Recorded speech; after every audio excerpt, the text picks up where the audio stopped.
That's spinning the wrong way. Right, yeah, we're live. And we're live. Hey! Wait for a few people to join us. I'm just going to check on the page now. Oh, is there a link that I can share onto my shit? Yeah, so if you go to the HDUK community, you'll see us there. There's the post there, so you can share that. All right, I'll go and jump onto Facebook now and HDUK community. It's only streaming on here, is it? On the community? Oh, I just see myself. Yeah, there you go. All right, so everyone joining us. So yeah, we're just waiting on Dale. He's just had a couple of technical issues there, so he's coming back to us now. Guys, everyone who's joined so far, can you look at the text in the post, and there's a link there. If you click that, you need to give us permission to display your comments. So make sure you click that link and give permission.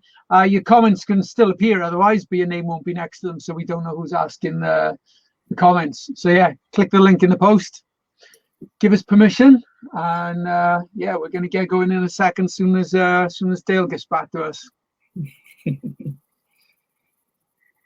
you think it's got like a anti-moustache thing in the firmware? I think it has, yeah, definitely. Should have just kicked him out together. So all right, cool. So let's have a look who we got. Aaron Curtis, yo, dude, how's it going? Good evening. Oh. Whoever said oi oi, make sure you click that link in the post so we know who's saying oi oi. Sazzle, how's it going? Siren.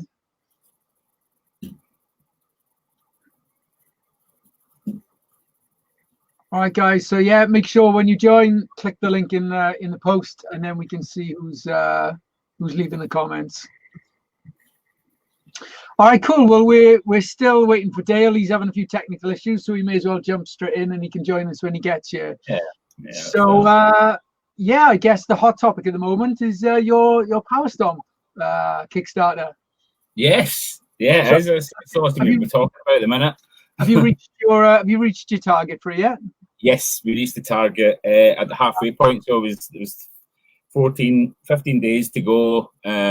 And yeah, hit the 10 grand. Slowed down a little bit, but I done a pod about a similar conversation to this with Kutsky last night, because we'd done a collab for it, and he was a big part of the success of it. You know, when it started blowing up, he got us on Radio 1 just before, you know, Westfest, which got us on the Westfest main stage, and then our album came out the next day, and it was just this big snowball effect. So he was a real integral part in helping get it out to a huge amount of people. So we done like a chat like this yesterday, and we probably talked for about nearly 3 hours, and then and then about another grand went in overnight, which was great. So I mean, the more I can chat about it and you know, and push it to people, then the more people you know, investing in the project, and we'll get the album ultimately, because that's the thing that we tried to really press home yesterday is, like, you know, if you don't invest, you don't get it. You know, it's not going to be like a regular release like on Spotify or, you know, Beatport or all the rest of it. You need to invest in the product. Yeah, you can either, there's a bunch of tiers, you can get a CD box set, you can get at least the 3D back catalog, you can get a producer's pack, you can just buy the you know, the download album. But all these links are only available if you do it through the Kickstarter campaign, and you've got 10 days left. I think it is now 10 days. So how does it work? Once that time limit runs out, can people still buy the album, or do they have to? Oh, right. Okay. All right. That's cool. Yeah. So it's very exclusive then, I suppose. It's exclusive, yeah, and it's part of the exciting part about it, because it's like a little challenge, and you have to get excited about it to obviously hit the monetary target, and, you know, do it within the time limit. So there's like two you know, factors to get that to make it happen. And it's been pretty intense, to say the least, you know, the last few weeks. And even just like before the lockdown, we'd launched it, and we'd only done one advert. I don't know if you've seen the one where I'm kicking loads of floor signs about. That was incredible. I absolutely love that. That's one of the best promo videos I've seen. It was so good. Thank you, mate. Lots of fun to make it, but you know, at the time, me and Haywire were going to do a lot of the promo videos, and we had tons of stuff planned. And then, like before the lockdown came, without sounding too much like Mystic Meg, we said to, you know, a crystal ball.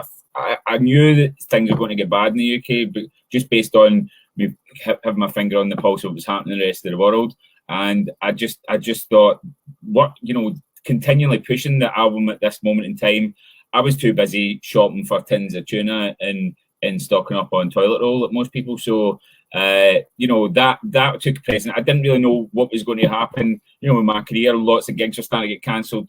You know, being just to ask you a question. Hear me? Hey, Hear me? yeah. Hey. We got what a restart can do. Yeah, well, we got sound sorted. Now you just need to sort your moustache out and we're ready. Well, the way I figure it, I've never had a moustache before, and I thought, well, I don't go out very often, so why not have a moustache while in lockdown? So have that experience without embarrassing myself too much. You know, it's a fantastic way to find out that you should never do it again. Yeah, it's going to be there for another 2 weeks. This is going then.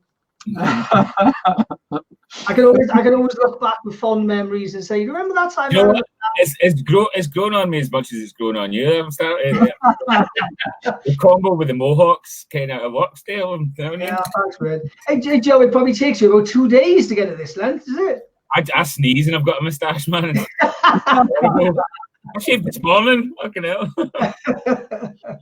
All right, so let's have a little what's everyone saying. So yeah, Sazzle, yo, Siren, hey. Oi. So yeah, guys, remember, click that link in the post, and then we can see who's commenting. 1 half of Serotone's there. Hey, There he is. Nice caterpillar, Dale. Nice one, Dan. Okay, I'm guessing one of those earlier ones was you. Evening, guys. Yeah, click that link, guys. Shane, Reckless, how's it going? Yeah, get your name up in lights, guys. Oh, hang on, I'm not losing where we are. Yo, Lee, how's it going? Yes, that's okay. Right, we go. Yeah. So yeah, guys, this show is going to be all about Joey, the podcast, and his mix, and also his Power Storm campaign. So feel free to get your questions in. I did that.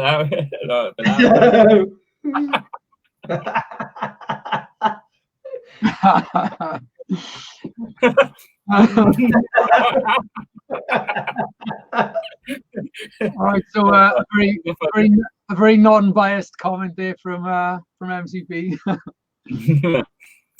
It's Mark saying, "Hi guys, want to give a big shout out to the boys going on live stream." Yeah. Well, yeah, I want to say thanks as well, guys, for getting me on.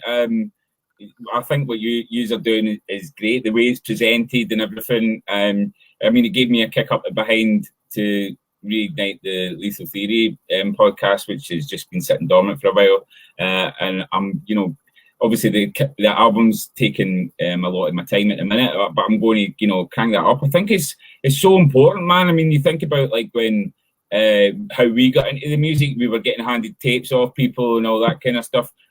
I mean, pretty much anybody I speak to that's involved in rave music, whether they're a punter or a DJ or whatever, it was like an older mate or a big brother or somebody that gave them a tape. And, you know, these tapes would be copied about 200 times. And there was a way to share the music then. And I think especially, you know, hard dance culture, whether it's, you know, hardstyle or even UK hardcore in the UK, there was a time where the tape packs and even the CD packs were doing well, but when that medium died, nobody really took up the mantle of podcast properly. And that's why scenes flourished in Europe, and it just, there was no new people getting into the music because there's no outlet for it. I mean, unless you were a DJ going buying the tracks off of a Beatport or something, how are you going to hear new music? And this is something I think that we all forgot about, was like the majority of people that listen to the music are not DJs. And we were concentrating. I mean, me as a label owner, I was concentrating on, getting the tracks out on these, these sites like Juno and Beatport, etc. And even, back to the vinyl days. You just think about the DJ. You're not thinking about the punter, which is the most important person. Yeah. Do you agree with that, person? Yeah, it's a really good way of putting it. I mean, the podcast, I think we talked about it for about 2 years. So we always had the intention of doing it, but what we didn't want to do was just rush it, not put the thought and time into it, and we didn't want to do, like you noticed, it's it's a good quality sort of show, and that's what we wanted. So yeah, it took us a bit longer than we'd have liked, but yeah, it was just that not wanting to think about it and do it the right way the first time instead of learn as we were going along. Yeah, I think it's better to do that, definitely. Yeah, he's done it all right. Sit on it until it's right, until you're happy with it, because obviously you guys, we hook up in Europe and stuff like that, and playing, and you obviously see, especially playing the hardstyle, you see the kind of big boys doing what they're doing, and it's slick, it's professional, and obviously there's a whole heap of money that they've got to put behind that, but you want to be up there in terms of how your brand looks and stuff, and I think he's absolutely nailed it. So congrats, man, and it makes people like me kind of up my game again, and that's just a good thing, that you see it as a kind of friendly competition. Like, right, these guys have got the finger out their ass. I better get my finger out my ass. I there's nothing I like more than when all of a sudden someone starts to really sort of go places again. Because then you're thinking, shit, I gotta my music needs to be better. I need to do this. I need to do that. So yeah, like you said, that element of friendly competition, I think it just helps everyone keep on their toes. So yeah. And Joe, go back to what you said with the CD packs and the tape packs. Back in the day, that was such a big thing, a big part of the whole scene, and the excitement of waiting for that tape pack or CD pack to come out was incredible. And I think trying to reflect that with the replacement of that, which is perhaps the podcasts, and having people be that excited about when's the next podcast out, and having that, creating that buzz, which I think. Well, I mean, I seen this kind of coming out. I seen the writing on the wall before I started Destructive Tendencies. Even things were still going well in UK hardcore, and I kind of called an emergency meeting with. We got all the guys from HDID, all the guys from Slamming Vinyl, and it was me and Cy that went down to the Slamming offices. And I was like to them, I said, listen, guys, everyone's going good at the minute. I said, but it's literally on its way out. Me and Cy have been talking about this for a while. I was like, if we don't do something now to get the masses involved, I was like, we're going to, I said, your CD packs, because I'm talking to them all individually and stuff. And then we kind of called this meeting, and I was like, if we don't do something, because I had a proposal to start like a station like Q Dance Radio. I wanted to do something like that because that was really big at the time. I was like, we need to do it like the two biggest promoters. These are still going full guns. I was like, but I don't know how long the CD packs ain't selling as well. If we don't embrace this now, I was like, I'll give it 2 or 3 years, and there won't be any big events anymore. And they were. I had to answer a lot of questions, and I had an idea for what it was going to be called, what it would look like, who would host it, and then everybody agreed that it'd be a great idea. And like Si's patting me in the back, he's like, "You handled that brilliant," because obviously they were all, like, this isn't going to work. And then when we left, I was like, "Excellent, this is going to be huge." And then Slamming HDID started arguing over who was going to, own it, and it just fell apart. And I was like, "This is it, man." And I kind of. Would a Slamming Vinyl podcast be? You imagine a few years ago that.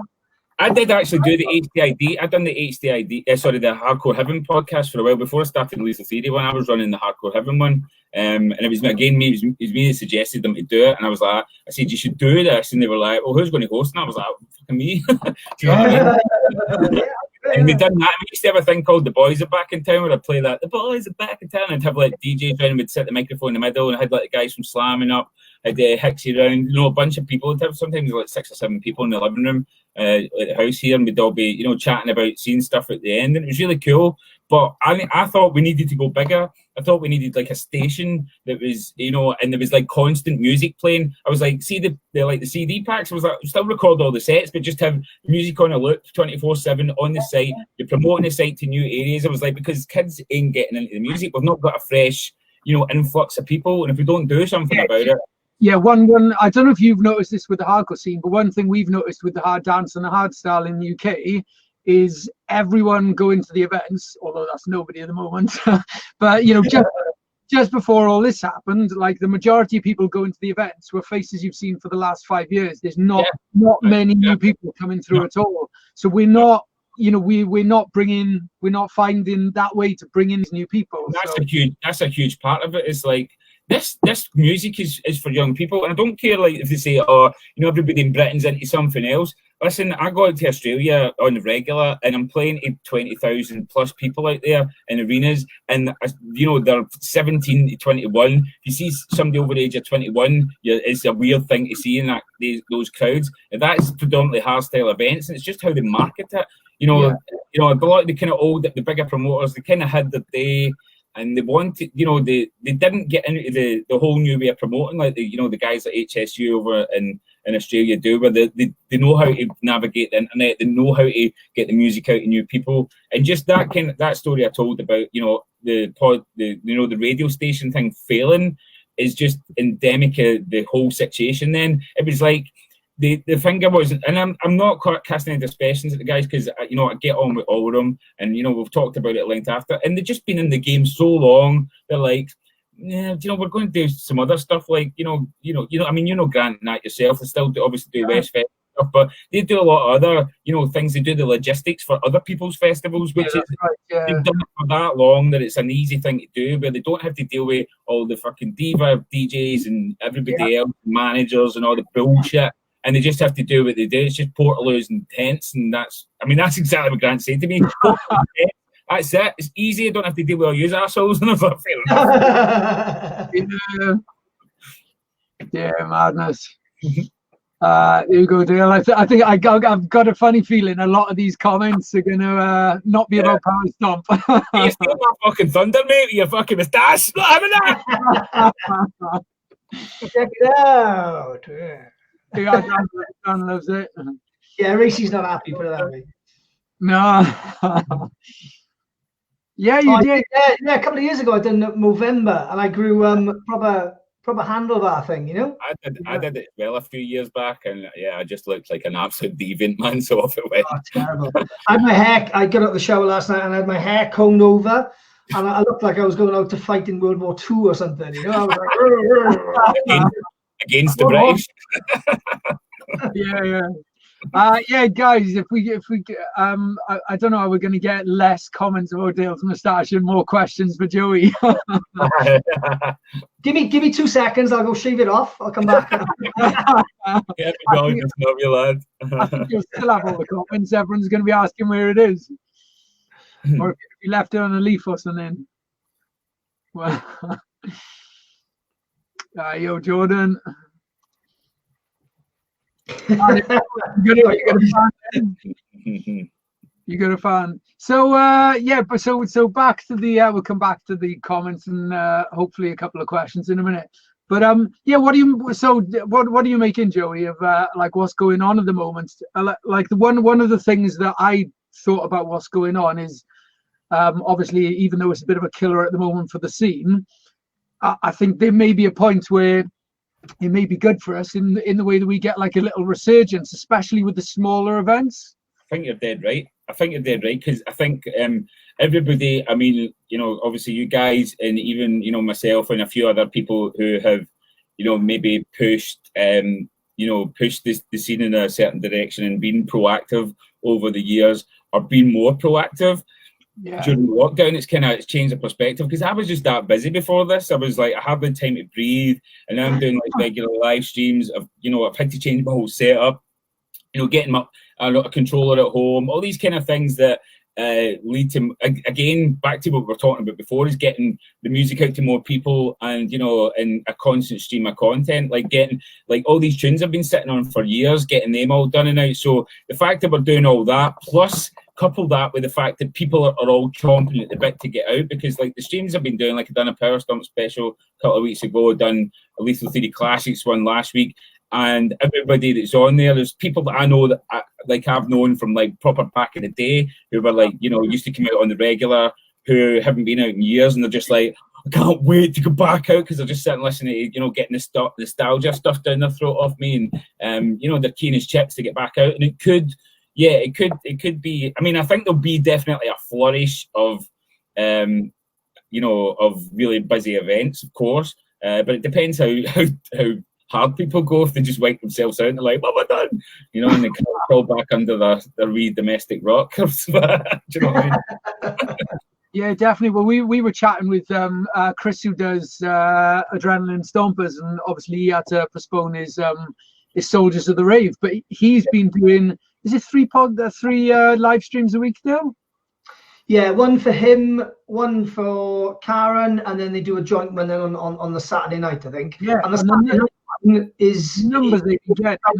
1,000 people watching. It's incredible. Yeah, and he said they've even been selling, because they postponed the event now till December, and he said they're doing the live streams and they're getting ticket sales, so people are buying the tickets now for the event in December ready. So I do think, like, the longer it goes on, the more people are going to be hyped. They're going to want to go out, and I do think I think it's going to be. I don't think we're going to see any big events this year. Yeah. I wouldn't mind betting. I think it'll be the small events first. And it's brilliant. I think it's really good news for the small events, because people are going to be keen to go to them. I think you're right. And one of the things that really helped, because I mean, yourself from doing Bionic, we had this conversation before about how difficult it was to do that when there was so many big events on in Europe and so many people were traveling to those. Because I mean, even with religion, like you guys know yourself, you both played, like, we try to book, some big European names, and it's a thankless task, because you're spending thousands upon thousands of euros on these artists that they go down well, because, we've got the proper headspace to pick a good artist that everyone's going to like, even if they've not heard of them. But the thing is, most people haven't really heard of them. They're more keen to see Darren Styles or myself or whoever, and we're finding out that we're wasting a lot of money educating people. And even the people that do know them, they're like, why would they go to Religion, pay 20 quid for a ticket to see Code Black and Darren Styles, when I can, spend another 30 euros and go to, DEFCON or whatever, pick a thingy, and see every artist under the sun and have an incredible show. So it's a real difficult thing to do in the UK, to be a promoter. But like you said, this time, when there's not going to, there's definitely not going to be a festival season this year in Europe. Yeah. And that means that, we could potentially build things up to a level that because this is, I think, again, harking back to why the scene kind of started imploding. I watched the same thing happen in Scotland in the 90s. You might have seen it down your way. When the real big events die or stop, whatever the fucking reason is, when they stop, all the smaller events kind of fade away, because there has to be that big market. There has to be the big thing that all the people go to, because when UK hardcore really took off again after this kind of second resurgence, and I came through as a DJ. At that point, you had hardcore heaven, even at the Sanctuary. You had Uproar, you had HDID, all these like three powerhouse events who were doing like massive parties, and they were trying to outdo each other, all the time with the bigger scale. And because of that, a lot of people going to the events were like, I'm going to try that. And that's how all these smaller events popped up. And that's why, as a DJ back then, even 2004, 2005, when I was maybe making 100, 150 quid a set, I was still making a living off it, because I was playing loads of sets, loads of these tiny little venues, but they were all planned out as well, 50, 100, 200 people. And I would turn up, I would go and maybe do 2 or 3 sets a night over, and then I'd play Friday, Saturday. Bank holidays, I would play like 7, 10 sets. Yeah. I remember that. It doesn't happen anymore. I think most I played in a long weekend was like 15 sets or something. It was for peanuts, man. I was doing a lot cheaper then. But to imagine that I could do that on my free these days, man, I'd retire for about 6 months if I could do that. Yeah. It's crazy to think that back then you could do the amount of gigs in one weekend that now you could probably do across 2 or 3 months. Yeah. Some in a year, 1 a month. Yeah. Did that a weekend, man. Jesus Christ. Yeah, exactly. So, yo, Blakey. That was me who forgot about the link. Yeah, guys. Okay, so if you've just joined us, click the link in the post. Make sure you give us permission to get your name on the screen. Otherwise, that happens and we just get Facebook user. So yes, whoever that is. And questions, guys. Give us some questions. We've got this hero on the chat today, and he's there to answer your questions. So get some questions in, guys. Quite an interesting one at the bottom there from Mark Potson saying, Joey, what plans you got for DT and the Fairies after lockdown? Will you be focusing mainly on Power Stomp album? Yes, Dale's moustache is awful. Well, yeah, I mean, I've got 3 Destructive Tendencies collabs happening that are already started with 3 huge names, 3 of my favourite producers on the planet. I don't want to give anything away until the tracks are pretty much done. One's nearly finished and it's going to be coming out on probably the biggest label in hard dance, which is exciting. I can't say that as well, so you can figure that one out yourselves. It's not even finished, but they've signed it, so that's exciting. I just need to re-record the vocals. I've got a new microphone, came the other day, so as soon as I re-record those vocals, I nearly said his name, the other guy's going to put and I've got another one that's about halfway started with a guy who's kind of blasted onto the scene, but he's been about forever. I'm just going to give you some cryptic clues, and that's, again, they're quite hybrid tracks because they're 3 hardstyle artists, put it that way, 3 hardstyle artists who are doing collabs with Destructive Tendencies, and we're kind of finding some cool middle ground with the music. So the Power Stomp album's kind of taking priority at the minute because I've got deadlines and stuff like that, but I'm still going to be doing bits and pieces in between because I get bored just doing the one thing. So it's important for me to have other projects bubbling away. So yeah, they'll be, as soon as they're done, they'll be getting scheduled and coming out. So 3 really big tracks that I'm mega excited about. But it's one of those, with that kind of music, I really take my time over it. I know Power Stomp inside out. Like I've done the first track from the album the other day, and I've done it in a day. I could have done it with my eyes shut. It's just because I've done it that much, But with these kind of more intricate experimental tracks, huge producers, like I need to pull out my A game, because they say, I'll send them something, they're like, it's all right to send me, we'll just change this bit to send it back. And I'm like, oh my God, that fucking sucked. But it's good because it's all a learning process and, continually upping my game, which is what it's all about. Right, guys, we've got any more questions? One we kind of touched on last night, someone saying, well, the Power Stomp album tracks varying BPM, production sounds good, say 160. So the track I've finished, I played it on my wee stream with Kutski last night.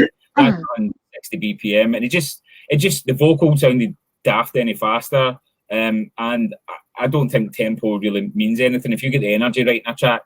Because a lot of the Power Stomp stuff's really similar to reverse bass, so as long as you get the energy right and the kick and bass, you don't really need the BPM. There's some tracks you listen, you go, that sounds fast. You find out what BPM is, you're like, that sounds faster than that, and I think that's the thing. Like we talked about, we're talking about doing with Cuts, he's keen to do it about 180 BPM and have like kind of old school flavors in it, which is cool. And as long as it's pacey and energetic, the BPM means fuck all to me. I really don't care. There's pitch on the decks. If you want to fucking slow it down or speed it up, you do it. I'm making it how it's the sound it's supposed to. Speed it sounds best at. That's it. Yeah, I think this last year, especially the last 7 or 8 months, I feel like the rules have gone out the window and everyone is playing different styles, different BPMs. I can't think of another time when this happened so much before. Brilliant. Only at the beginning. Rave. Yeah. That's how it all started, wasn't it? Yeah, and it's gone full circle. I mean, it always does, doesn't it? That's just what happens. So it's. I also think that's like a little bit of the key to bigger crowds as well, because I think that's the problem. It's like everything's got segregated and a subgenre splits into 3 more subgenres, and these the subgenres of the subgenres. So I think everyone doing, I mean, you look at people like Ben Nicky now, who plays everything in his sets. Yeah. Look how many more people you appeal to. Exactly. This is the thing. Is it a banging tune? That's all that should matter. I mean, I got really pissed. I mean, when the Power Stomp thing happened, Kurt came up with a name, and I was like, "We're not calling it that." I hated the name to start with anyway. I was like, "Fucking shite." And then I was like, and I said no, because I was always the guy shouting about if it's over 160, it's hardcore, and that's it. I don't care if it's happy or dark or what. I'm like, let's not break it down more, because you're creating more divide. And like you say, all those things happen. Slamming, the big parties they done, Westfest, which they still do, and then there was the NEC. You'd have 2 completely different crowds who pretty much, I mean, the drum and bass crowd hated on the hardcore crowd, And you know, there was a real divide. There was very few people that would venture into another arena unless the D&B guys are coming in to rob some, you know, or a wee white Scottish guy was jumping about the drum and bass, you know. Looks when I was going there, I'd be like giving it big, you know, heavy beans down the front, and you'd just be, you know, they'd all be looking at me like I'm a maniac. But that segregation is something that you understand why it happens, because, you know, humans are, you know, they like to be in gangs, don't they? Like the team power stomp, team hardstyle. I don't like anything else. I understand that used to be like that, but again, it creates boundaries that doesn't let anybody else in. And if you don't like a little bit of it, you're not going to open your mind up to the rest of it. You're just like, oh, that's that thing that they have. I'm not interested, and you won't give it the time of day, which is dangerous, I think. Yeah, even though in one way, like, I don't like, you know, all these little subgenres because they keep appealing to less and less people. The one good thing about it is it always brings that new burst of excitement onto the scene. Yeah. And I think I caught a bit of your chat with Katsuki last night, and I think you even sort of touched on that. And I think you were saying about like the reinvention thing, and you know, you've got to keep things fresh all the time, and it's so important. And I guess when you bring out a new idea, you know, and I'm sure you were like this at the start with Power Stomp, you don't know where that's going to take you. It could be something that lasts you a year. It could be something that lasts you longer. So yeah, I mean, I didn't think it had any legs, to be honest. I was like, it's real limited in terms of being a subgenre. Like hardcore can be quite limited. We steal ideas from whatever's popular at the minute, to be honest. And Power Stomp was a kind of a mishmash. I mean, people were like, "Oh, this is so innovative," and I'm like, "Well, no, it's stuff that we're into that we've kind of we've got together, like stuff, you know, old school bouncy techno, hardcore, bits from reverse bass and old school hardstyle that we liked, and we just mashed it up into this other sound. So it's not like we were groundbreaking or, you know, some mad original idea. We were just rehashing stuff that we liked and piling into one thing. And I was like, how long is this going to last? And it lasted a lot longer than I thought. I said, touching this last night, the big reason I kind of stopped making it was because I was only getting booked to play Power Stomp sets. I was a multi-genre DJ from the off. I would always drop weird songs in my set. I talked to Kuska last night. I've dropped things like Queen and Rage Against the Machine, drum and bass, you know, and I would always like try little, you know, off the cuff, you know, side, you know, mad things like that. And sometimes it worked, sometimes it didn't. And that was fun for me as a DJ, and I kind of stopped being a DJ and I became a Power Stomp jukebox, and I was like, I'm no longer playing Gab at the end of my sets anymore. And I was really unhappy, you know, because like the fans were so intense about it. They were like, "You're playing Power Stomp tonight, you just play Power Stomp." And I'm like, "Oh, all right." And obviously, ultimately, you want to please the people that are on the dance floor. That's the someone saying, "I thought you liked D&B, Joey." I do. I'd love it, and that's why I said I like it, and I played it, and I still play it. I mean, played some at Westfest this year, last year. So yeah, it's a weird one, man. It's a weird one. You need to be diverse. I think it's important. I think it's fun as a DJ, to do it, to take chances. Not enough DJs do it. I don't think they're just kind of jukeboxes of the latest hits, or, you know, if you're starting out, you're just bashing the anthems and stuff. Like, take risks, you know. Yeah. I think as a producer, if you're into lots of styles of music, then you can take ideas and things that you've got previously. If you're not listening to that genre of music, if you listen to the same thing again and again and again, it must be more difficult to get more fresher ideas. Whereas if you listen to, you know, different things, then great, you can collaborate and bring all those ideas together, you know. Yeah, I mean, I was going to say, I've had like numerous attacks on different fan pages that I've got over the years of like super fans who, like, if I mean, like, say for instance, I had a lot of DT fans come onto my Joey Riot page, and they were just like, I'd like shared maybe a hardstyle track I was working on, and they were just like, "What the fuck is this?" They were like, I mean, those fans are fucking intense. Inbox me like, "What the fuck are you doing? You're supposed to be hardcore, you piece of shit," and all that. I'm like, "Oh, fucking hell." I'm like, "You're on my Joey Riot page. I was this before it was DT. So DT wouldn't be DT if I didn't do all this other stuff." People don't think crazy. And this is the thing, like, you don't have to like everything I do. You really don't. I could care less if you don't like the other thing I do. If you're a fan of anything I do, appreciate the support. It's fucking amazing. But the reason I sound like I do it is because I do all these other things, because the techniques I learn in this genre, I take some of them and I put them into that, and then there's some, it's a big, my style is a big mishmash of all the styles that I get into, and if I didn't do that, you wouldn't be into the part that you're into, so, give me a break. DT would never have happened if you hadn't have done all the things that led you to that, I think people hate on, I hate old school, it's like, well, what's around now would never have been created if that previous stuff hadn't been invented and progressed and changed to what it is now, Yeah, I did touch on this with Tutsky last night. I mean, I was that guy at one point, where I used to rubbish anything that wasn't, bouncy techno or like European style, that kind of off records, baby boom, that kind of tougher bounce, Paul Elstak stuff. And that was all I was into, and anything else. I used to sit down at raves and boo if something came on I didn't like, if like one of the English DJs would come up and play breakbeat, but I fucking boo, like that. I mean, looking back, I'm incredibly embarrassed by that now, but like I understand how you're like, this is my thing, don't ruin it.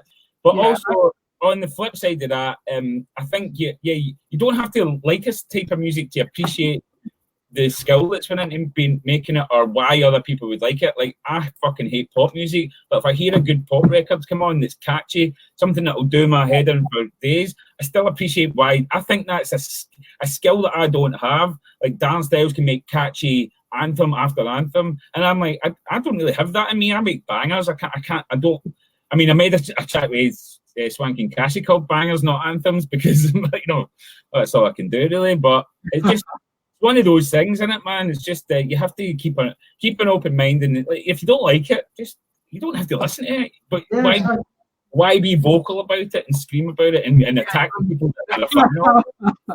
Fucking madness. Anyway, I think at the front of a set, they'll be on the front railings, just looking at you like this. Go in the other fucking room. I had, because I have dropped drum and bass a lot of times. Somebody was like, D&B is crap anyway. Well, that's your opinion, it's fine, but I like drum and bass. And the thing is, I've done a lot of times in my sets is, no matter what genre of music I play, there's always been a time where I've played something and someone will come up to me and go, I didn't like that until I heard the tune you played.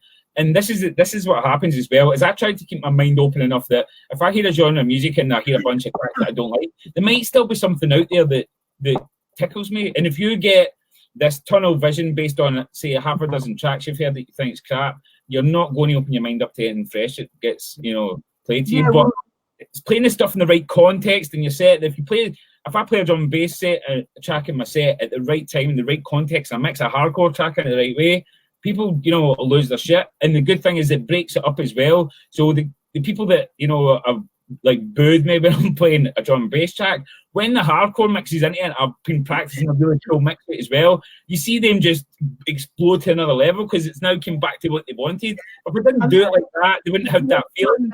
Do you know one thing I noticed is people like the absolute diehards who say they don't like this genre and they don't like that, and all they like is that particular genre. What I've noticed over the years is when you drop whatever your genre is, so say if I'm playing hardstyle and I drop a hardstyle track that's got like a funky house breakdown in it or a drum and bass breakdown in it, everyone goes absolutely nuts.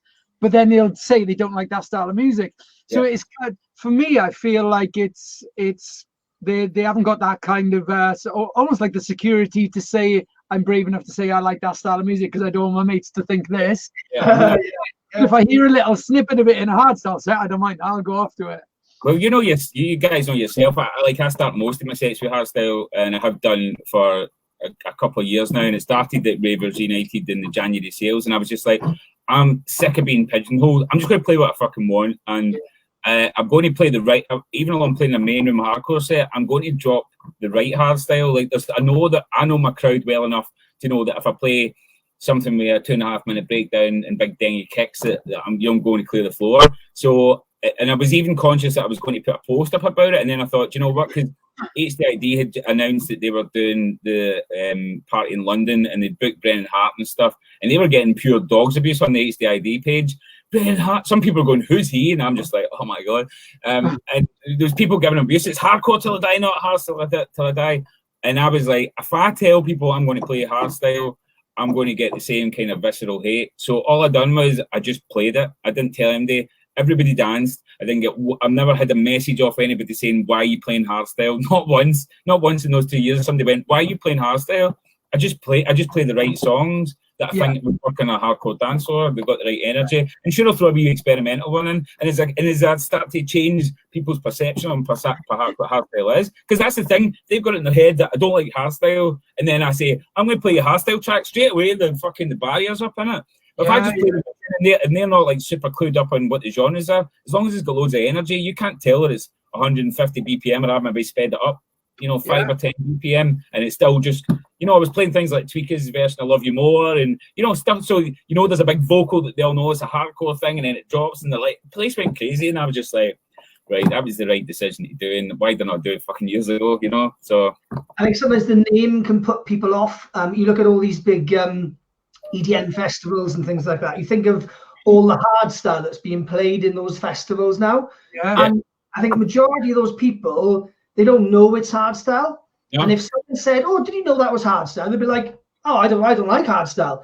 But because they don't know it is, they're just enjoying it, then great.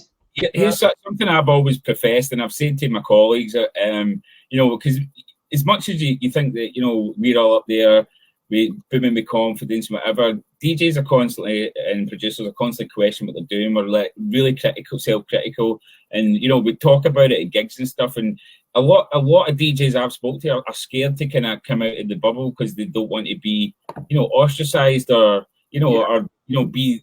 But the thing is, I always say to my colleagues, I'm like, guys, we're the fucking trendsetters. Like, believe in the power that you've got as a DJ.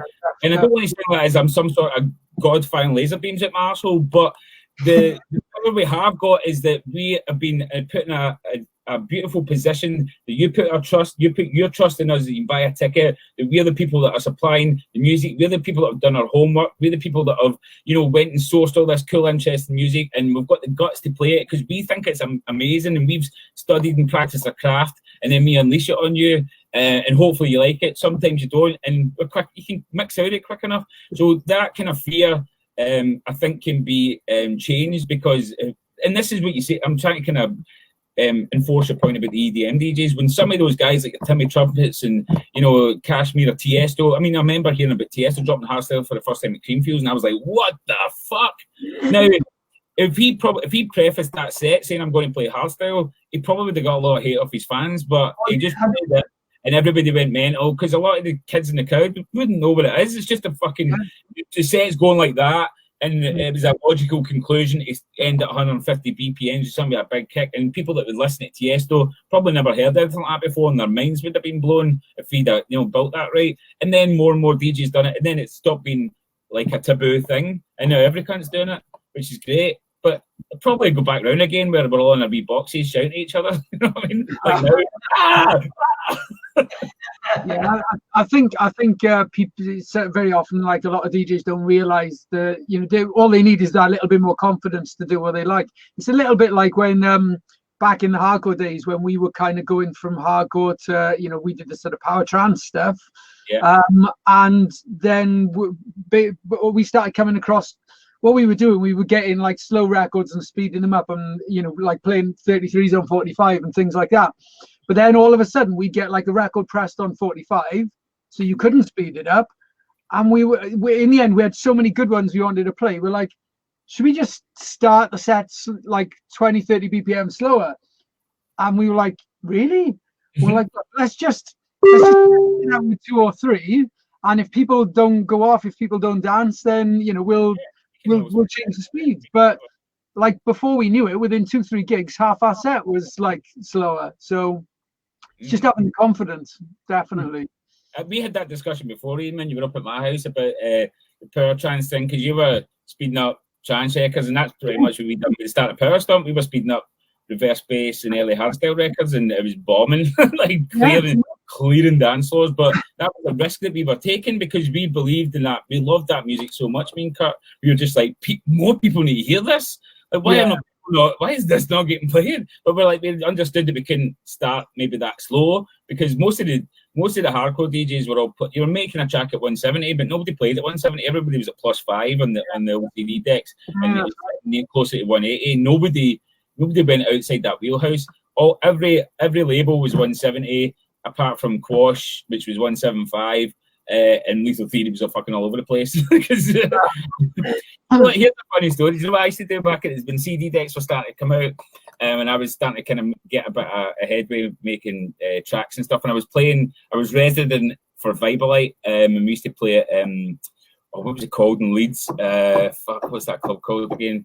I can't remember. Anyway, so I was playing there every month, and I used to make tracks, right? And because I'm like, I was one of those assholes as well. I've been a whole host of assholes in my life. I was one of those assholes who thought, like, if you couldn't mix in vinyl, then you weren't a real DJ. And that's embarrassing now as well. Because, so what I used to do, even though I had CD decks, I was like, I'm going to make these tracks, because obviously you can't just press up dub plates willy-nilly. So I'm burning CDs to play my new productions out. And what I would do is I would make these new tracks, and I would change the BPM in the middle of the song, or something, maybe just 1 BPM, because I'm like, motherfuckers are going to have to figure this out if they're buying my tunes to learn how to DJ. But what I would do is I'd get fucking pissed when I played, and I'd forget what I'd done, and then I couldn't mix my own track. Good place. Cool. Lesson learned there. Cool. After the kick and bass power stomp samples, are you planning on doing any VST presets? Yeah, definitely, man. There's going to be a lot more of that kind of stuff coming from me. Tutorial stuff, sound banks, all that kind of stuff. It's always something that I've looked at getting into more as I grow gracefully and can't be arsed touring. So yeah, there'll be more than that stuff coming. And just I think it makes sense. Like that kind of stuff gets a bigger reaction than say the tracks coming out. We make more money off it. And I've taught for years, whether it's been in my own studio, and the last couple of years at least, Lashes School of Music, and I think I've always been the person that I think it's bad practice and almost bad karma to withhold any skills or knowledge you've got, because what happens is things get stale if you do that, and if you tell everybody everything you know, or people everything that you know, and you give them your trade secrets, they're going to get better. And if you want to stay ahead of the curve, you need to keep learning. You have to get better. Then everybody gets better. The music gets better, and there's no losers there. So I always thought that was a weird one. Like, I mean, I was always just to ask questions in the UK hardcore scene when I was starting out. It was a really bad place in terms of trying to get feedback, even and trying to get help. If you asked anybody like, "How'd you do that?" Fucking shutters went up. I remember that. Yeah, it was terrible. So you had to figure a lot of stuff out on your own, and it was also a big reason. Why not just why I started the label, but why I started signing other artists, because I was like, I'm going to create, the scene that I didn't like, and I wanted to create almost my own little scene within a scene, because I'm like, I've got this attitude where sharing knowledge is power, and you grow better as a group. And I wanted to get everybody with the right attitude, how you interact with each other, how you interact with the fans and everything. So I would get this little group, and we'd all help each other. And yeah, that was a big part of the label. And I kind of carry that on today, with all the teaching and stuff I do. And it's really rewarding as well, being able to give something back to people and see them go on their journey. I've watched people come from absolutely nothing to playing all over the world. Guys like Alex Prospect, who was making absolute terrible racket, but there was something in there that I liked, and then I met him, and I was like, "What do you want to be?" And he's like, "The biggest hardcore DJ in the world." I was like, "Well, bigger than me," and he was like, "Yeah," and I was like, "You're signed." And he was like, "What?" Because that attitude that he wanted to take me on, they didn't see it as a challenge. I was like, "Fucking love this attitude, man." I was like, right, that's a great idea, but your tune sucks, so we need to get them better. So let's get you in the studio. And he's played all over the world now, and he's done great, and that's just incredibly rewarding. I've done it for no other reason than I want to see people I think cool get ahead and instill some of those values that I had about how you carry yourself in music. Yeah, definitely. I think as part of the reason sort of we've done what we've done now with the HDUK thing, and I think as a team you can definitely achieve more than what you can as an individual. And I think a lot of people just want to keep their secrets to themselves, and they think if they give their secrets away, they lose their power. But I disagree. I think the more you give out, the more you get back, the more people share with you. Yeah, and again, it goes back to that friendly competition that keeps you on your toes and keeps you, you know. I think it's selfish, basically, and it creates a kind of a laziness as well. Like you've got a fire inside you if there's people around about you who are doing better. I really do it. It's not many people have that kind of attitude. I think it's almost an inherent British thing where you hate to see people do well. I love seeing people do well. I absolutely love it, especially when they're down to earth, they're doing everything right. There's nothing better because it's inspiring, and like for me to do well, I need inspiring people around about me, and I need them in my life. You know, before I created the wee thing with Lethal Theory and all the rest of it, I always looked to people that were inspiring and had the right attitude. You know, and I still do that in terms of like reading books or watching I'm watching the Michael Jordan documentary on Netflix at the minute, and I've watched that in the morning before I start anything. I'm just like, oh, come on, planet Earth! That guy is just a foot. I mean, it's not. I've never been really I like watching basketball, but I've never been like a fan. But that guy, what he achieved, it's the whole mindset thing. That's what I like to kind of draw from people that are successful. Like, why are they successful? You know, what is the mindset and how did they get there? And all the different factors. And I think if you do that and you start surrounding yourself with people with that same kind of mentality, your mentality totally changes and you become, a different person. I'm not the same guy I was 20 years ago. I was a fucking loser, man. Do you know what I mean? I was like an absolute dosser. Had loads of fun, but nothing happened in my life. But then, just decided that shit had to change, and if I was going to change, I had to get the attitude that these kind of winning people had. Yeah. I've been the same, and like I said, I wanted to pick up a book and try and learn from people who are already in that position now. It's the best way to do it. Anyone wanting to achieve anything, the best thing I think you can do is look at the people in the position you're trying to get to. Look at what they're doing and just do what they're doing. I mean, yeah, because one thing that people need to remember is, like, I get people blowing smoke up my ass saying, oh, he's so talented, blah, blah. I'm fucking definitely not. I don't think talent's a thing. I mean, I've read a really interesting book recently called Outliers, and it talks about outliers in society, people that excel beyond everything else. And even the guy's talking about, was it Mozart or Beethoven, the one that wrote his symphonies when he was a kid? And he was saying, like, that kid was his father was what do you call it, wrote or symphonies and stuff like that, a composer, and he was getting taught from a very early age, and he did write one when he was 5, but it was terrible. Like, nobody talks about the fact that the one that he wrote was when he was 5 is terrible. It's like a kid comes in, I do this at playground, oh, put that up in the fridge. You wouldn't be up in the Louvre, you know what I mean? It's fucking right. But the thing is, he got stuck in, and his first real masterpiece was when he was 19. But he was doing it since he was 2. Like I got really serious about music when I was 27. Like I'd been doing it for a year. I was 27 before I went, I need to get my finger out arse. And a couple of years later, I had my first record out. But I'd been doing it since 94. Do you know what I mean? That's when I put, my first ever party. We partied for the whole major part of our careers. Not until more recently, I suppose, that we've pulled our fingers at our arse and thought, right, okay, we need to knock that on our heads and be a bit more professional and think about a bit more what you're doing, I think before we could get away with it. You could get away with it. You could. The scene was absolutely thriving. There was so many more people going out, people buying tunes, buying vinyl, because you couldn't obviously rip it off and rip it and download it. So I think we took it for granted, and we could party because there was an apparatus set up, there was an infrastructure, there was bigger labels, there was management, there was. I mean, I had a recent conversation with Mark Smith about this, and he was saying about back in the day, like he was saying to club scene, he's like, I had somebody taking care of my releases, they'd be pushing you to get in the studio, they'd be contacting agents. He's like, all I had to do was go to 23rd Precinct on a Friday and pick up my records that had been left behind the till with Billy Kilty and go through them and decide what I was going to play that night. And that was all he had to do, and then turn up and play his sets. That's it. You didn't have to be the marketing guy, the social media guy. You have to do a million different jobs, and the reason we have to do that is because there's no more infrastructure. The scene kind of started to implode, and that's why it's good to do it in a team. And a big reason why I've done it with Lethal Theory, and I guess you guys are doing it with HDUK, we can't afford to have a social media guy, a marketing consultant, guys.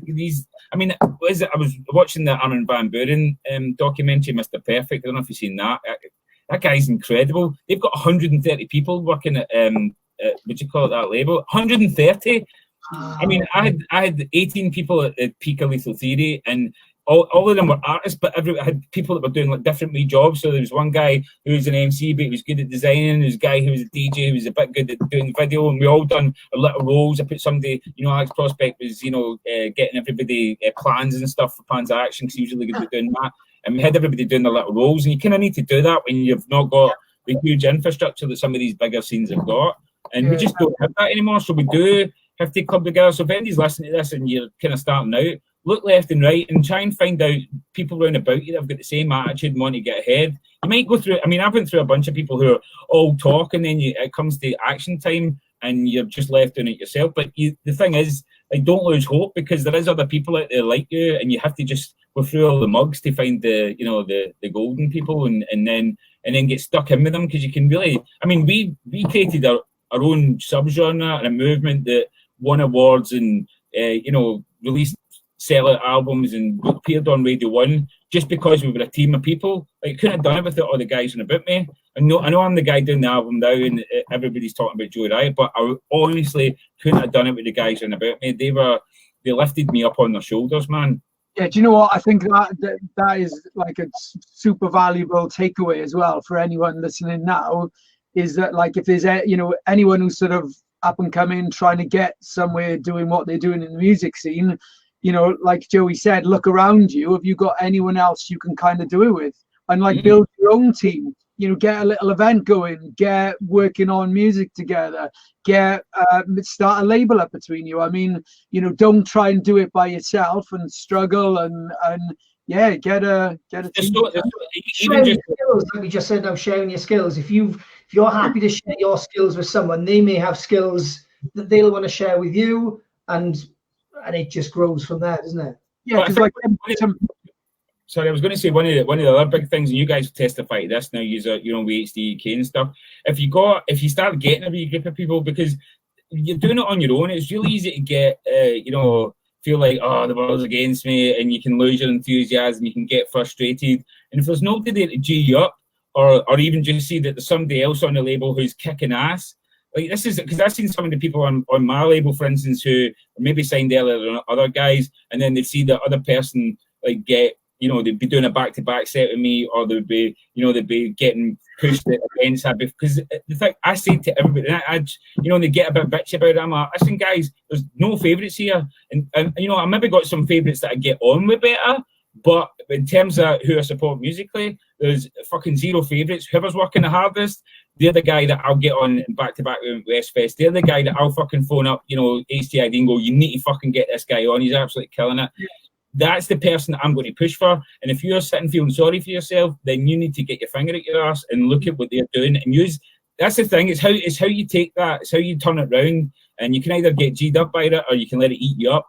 And that's an attitude thing that you need to fix as well. But that's all fixable too. You can really work on that. I had to work on my attitude. The only reason I'm getting kind of good at this now is because I've made every mistake under the fucking sun, like terribly, where I've, really ruined my career a number of times, and I've just kind of came back from the brink. And it's cool to make mistakes, but just learn from them. Yeah, I think, in the UK especially, I think we're, making mistakes is sort of frowned upon, which is ridiculous, because all the most successful people have made the most mistakes. Yeah. And, I would rather try something and fail at it than not. I think there's too many people who are too nervous to take the plunge and do whatever it is they want to do, because they're scared they won't do it. They won't do it. Failure, and that is the thing. I was taking a class a day online, and I was saying the same thing to them. I'm like, some people I've not got the confidence, or I get anxious. I'm like, listen, make peace with this. You're going to fail. you're going to fail, and you're going to fail epically, but it's how you turn that around. It's like, I mean, and it's not like you become this, it's all water off a duck's back. I think it's important to take in the emotion of failure and feel upset, get angry, but then there's forever.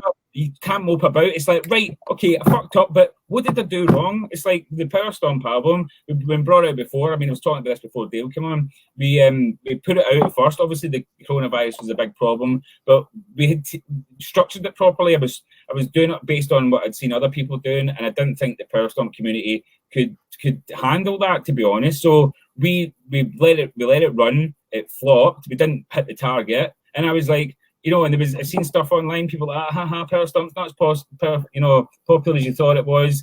And, you know, all the time, you know, I got upset about it. First, I was like, at the keyboard, but what's the point? So me and my manager was just like, we're not letting this beat us. We're going to just go back to the drawing board, restructure it. We know we made mistakes.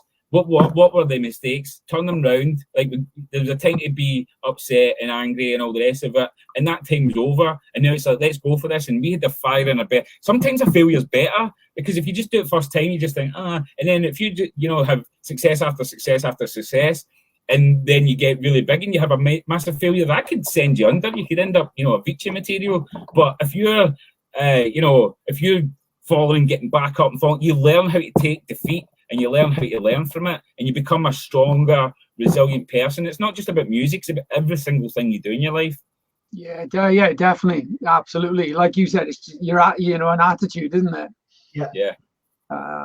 So, all right, cool. We've been talking so much. We've actually got a shitload of comments and probably a few questions. Yeah. So let's have a little scroll through, shall we? Yeah, that social distancing raving. I'm not looking forward to that. I saw the picture of, it looked like some like rave under a motorway or under a bridge or something, and there was all this like police tape, and everyone had their own little square.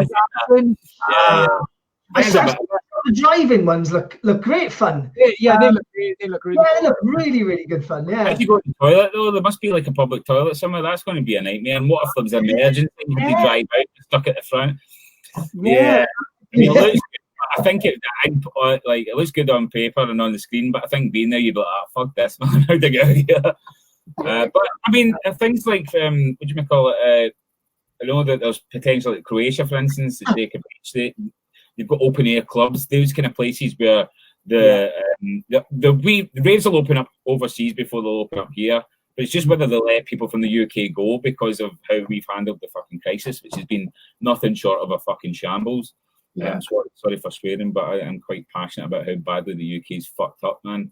Yeah. Can't have a ghetto, as large as we've had and not made huge mistakes. And it's going in the repercussions and the fallout of that for the months to come, how it's going to affect all of us, not just in our day-to-day lives, but, for club and culture and all the people that are dying to just go out and let off some steam.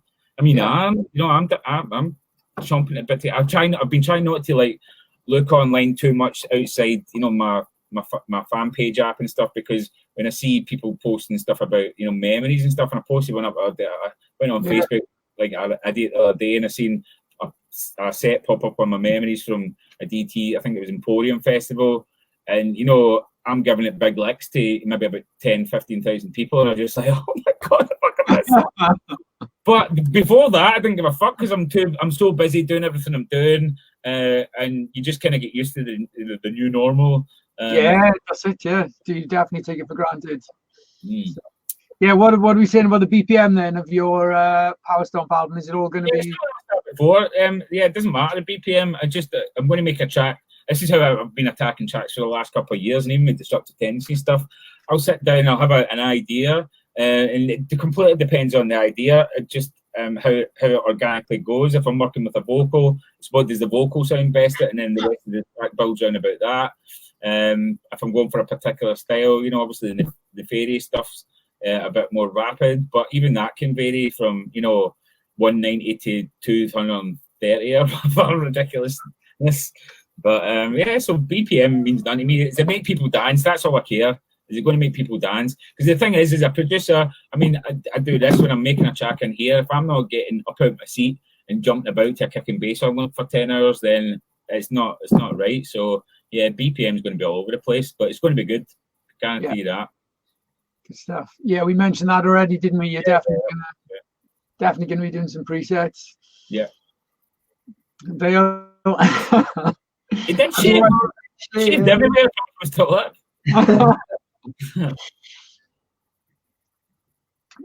When are you releasing Bad Boy for Life?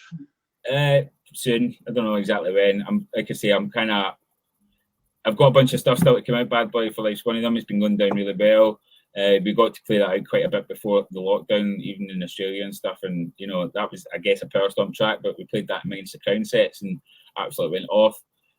So yeah, well, it's in the schedule and it's getting pushed to the front of the queue, but I'm under it with Power Stomp stuff at the minute, and I can't do it all, unfortunately. My manager is doing a huge job as well, and he's really keen to help out with the release schedule stuff, but we're both backs against the wall right now to make everything happen. So it will come soon. I'm on tops. Definitely. Yo, Nutty T. I'm so attached to the hairstyle. See, every time I see hairstyle, I always think it's the predictive text correcting me to write the hairstyle. Yeah, God, how long has it been since we last did a collab? It's been a while, hasn't it? It's been a while. We've talked about doing another track for ages, mate. Yeah. Maybe this is the time to do it. I don't know how you're fixed, man. Yeah, I can free up time. Yeah, cool, man. Bring back Power Trance. Why don't we do like a Power Trance, Power Stomp hybrid track? That could be interesting. Yeah. This is the thing about this time at the minute, like, and the reason doing this album as well is like Power Stomp was never something I was going to get back to make.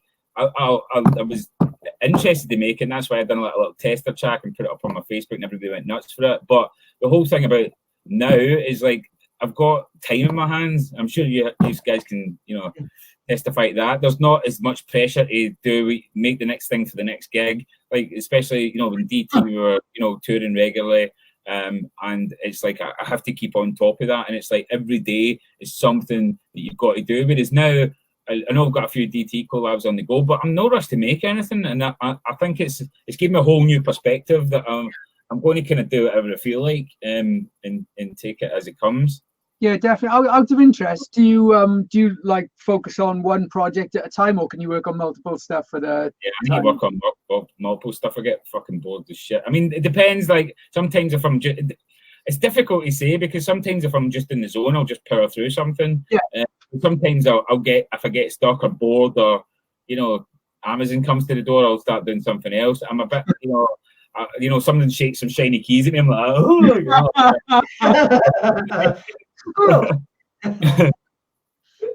Cool. Yeah, we got presets to come. Joey said.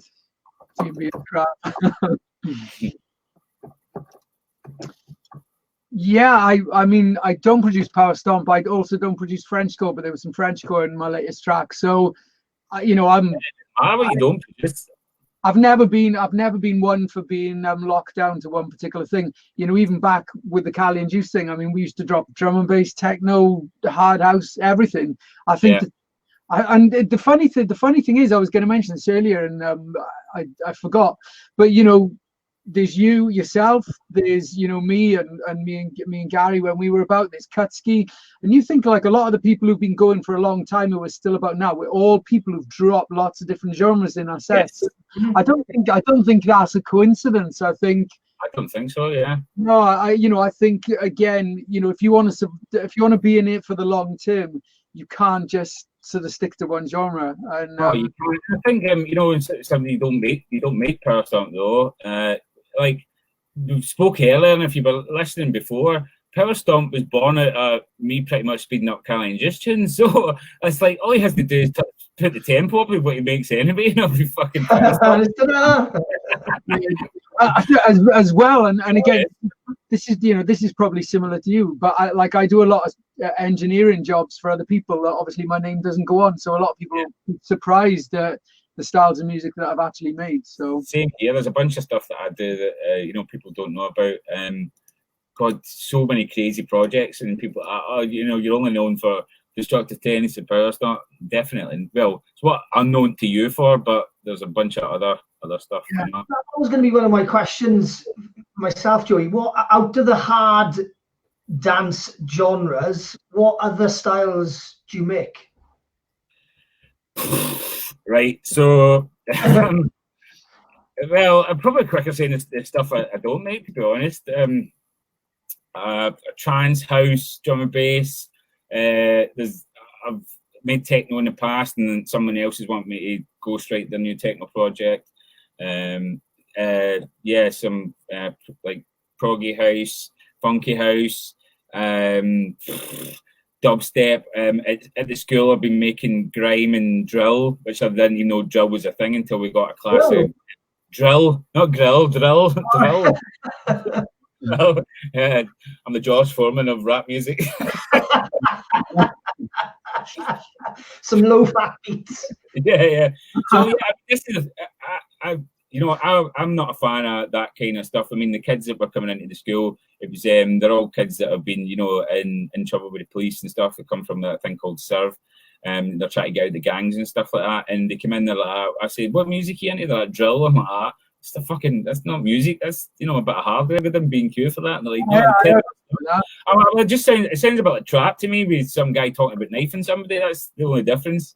But it's more, see, that's a real interesting thing about what makes a genre, because the genre, the beats are all over the place. They'll have one sounds like trap, one sounds like hip hop, but it's the content of the lyrics that make it drill, because it's like almost about gang warfare and how somebody's getting shanked, or all these different names I've got for knifing people. I've learned a million different names for how to knife somebody now, which it's fucking crazy. But so genres of music, I've done rock stuff, indie stuff. I've even mixed down a whole orchestra before. So you name it, I've fucking probably done it, man. And I love opening myself up to new challenges. It's one of the things with the networking you do in the industry.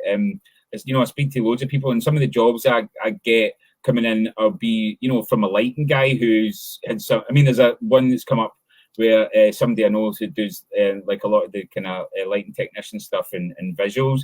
It's got a friend, and this was probably not. Well, it's not happening at the moment, but it want me to do industrial type music for an art installation in Las Vegas, and my mate was like, I reckon you could do that. And I was like, I do as well. I was like, just give me let me hear what they want, like something that they've got an idea of. He sent me some stuff. I've knocked something up, sent it over. He's like, this is perfect. I'm like, okay, this is happening. And he's like, you can come to Vegas and come to that installation. And I'm just like, it doesn't matter to me. Like, if it's an interesting project and it's something that can open my mind up to new techniques and everything else, then I want to do it. Just because I'm known as Joey Riot and the power stomp geezer, I'm destructive tendencies and I'm the madman on the microphone, doesn't mean I'm not doing a million other things to keep myself sane, because I get bored really easily, really easily. Yeah, definitely. Dale, is that where you're off later? Well, guess download some drill. No, Dale looks like he's planning on invading Europe. Is that where you're off? Yeah, I get rid of this little bit here. Produce all sorts. Yeah, exactly. I think being more versatile as well is probably more of a this side of the it's more of a producer thing than maybe a raver thing. I think when you're into raving music, especially in your earlier years, you're just passionate about that one style. So but I think it's once you get to know how something's made and you figure that out, so to speak, it's like what you want to do, just keep repeating, because part of the big fun about being a producer is learning new things. You're constantly evolving. Like, if you're staying still and you're still sounding like you were 10 years ago, I mean, I still get people like, why do you make tracks like you did in 2006? I'm like, 'cause that was 2006. Like, if I've not progressed any and changed, then I'm failing as a producer. Like, I should be learning and diversifying, and I'll eventually end up something that probably the people that started liking me will hate. And if they do that, I'm doing my job properly, I would guess. Because if I'm still making tracks like I was in 2006, sack me, man. Yeah, that could be an idea for a track there. Collab with Neil on vocals. So yeah, man, we've been on stage together enough, you know. Yeah. So I can tell from the photos. I can't ever remember because I'm off blazing.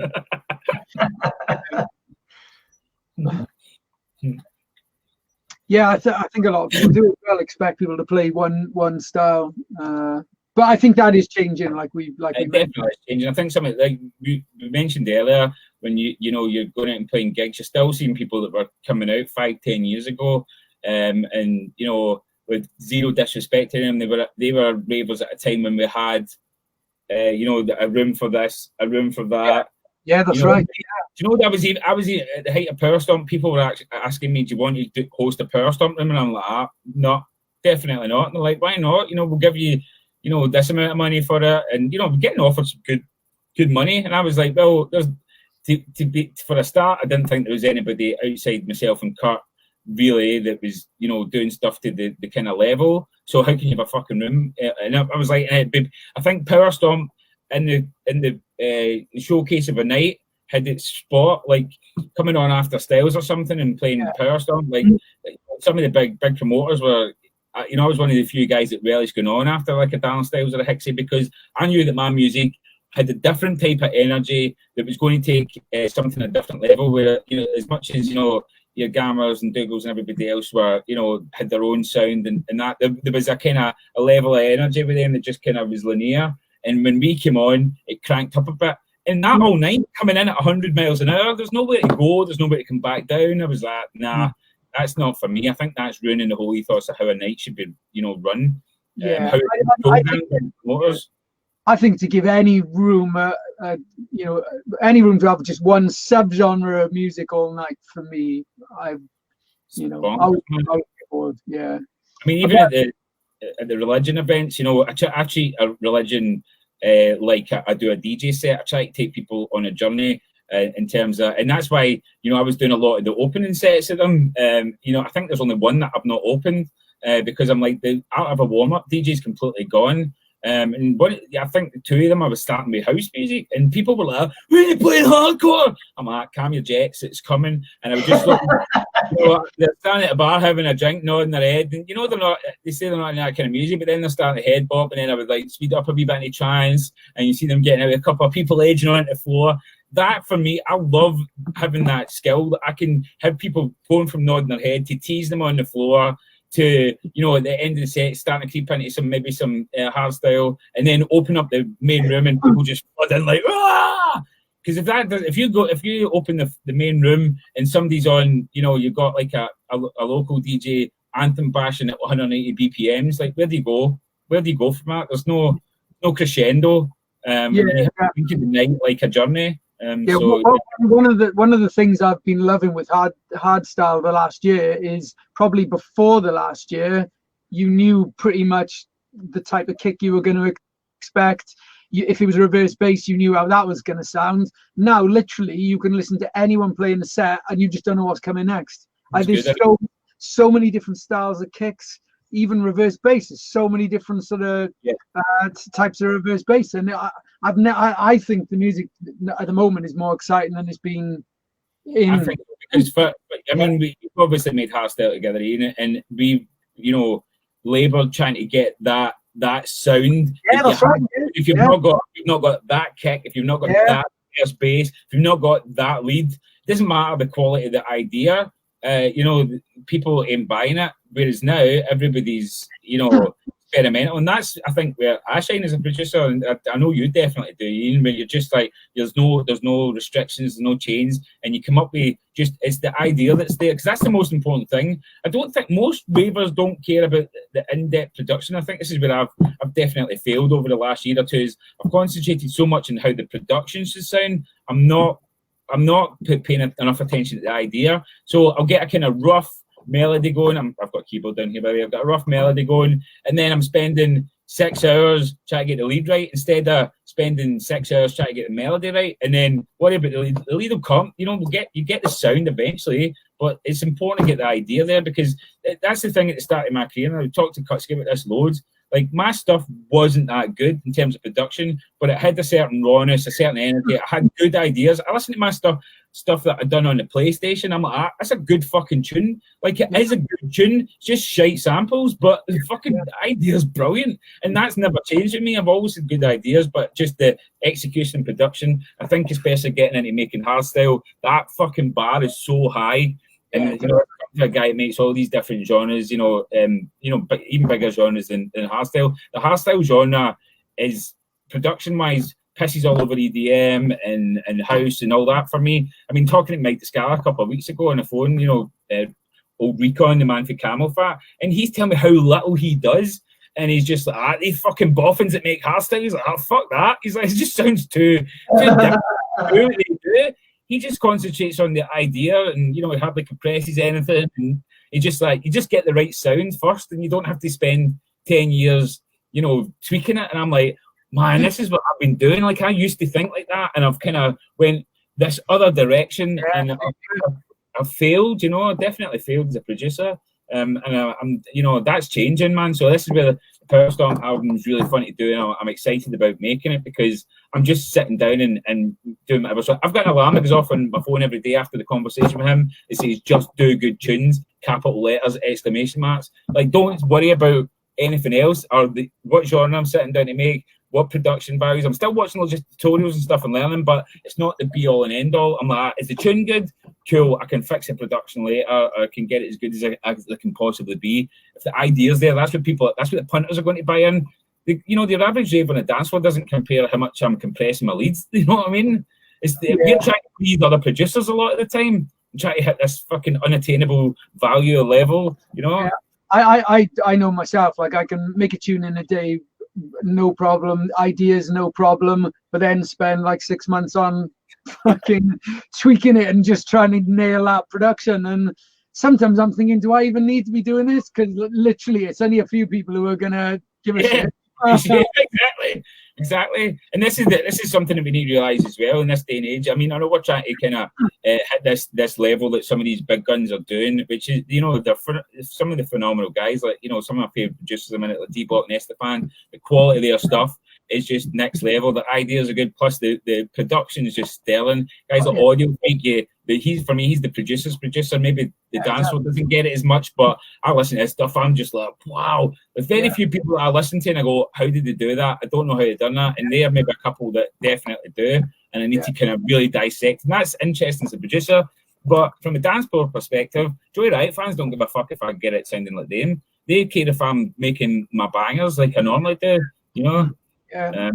No, I need to remember that myself and stick a reminder on my phone, because do it, mate. Honestly, I'll tweak a track so long. By the time I finish tweaking it, I'll go back and listen and go, it just sounds fucking dated now. It was better before I started tweaking it. This is something that I've started doing as well. Is I keep the first bounce of it, and I'm also like saving different versions so I can get back and check like how much I'm fucking it up, because that's what happens a lot of time. I'm overthinking it, and I'm sitting day after day agonizing over it, and I forget what was good in the first place about it. And you start an idea, you maybe, like you say, you spend one day on it, and you're like, I love this new tune. This is the best tune I've ever written. And then you say 3 or 4 months later, you're like, I fucking hate this song. I fucking hate it. I just bin it. I've been there so many times. So, when are you getting a DT versus Seratones track? Well, I've only heard of them not that long ago when they done a track with MKN. So yeah, maybe someday. Another question for Joey. You played all over the world, some of the best stages at the biggest events in Holland, such as Master Hardcore Dominator. During that time, have you ever seen a moustaches back? Wow. I thought that would be a really serious question. That was great, man. Congratulations, Matt Forson. That was brilliant, because I'm reading through that. Oh, that's going to be a good question. It was a good question. No, it's the answer. No, I think it's great. It's really growing on me, mate. It's endearing, man. I like it. It's growing on me as well. I've never partied. Oh yeah. That's a fucking lie, Swanky. Absolutely. That's the biggest lie ever.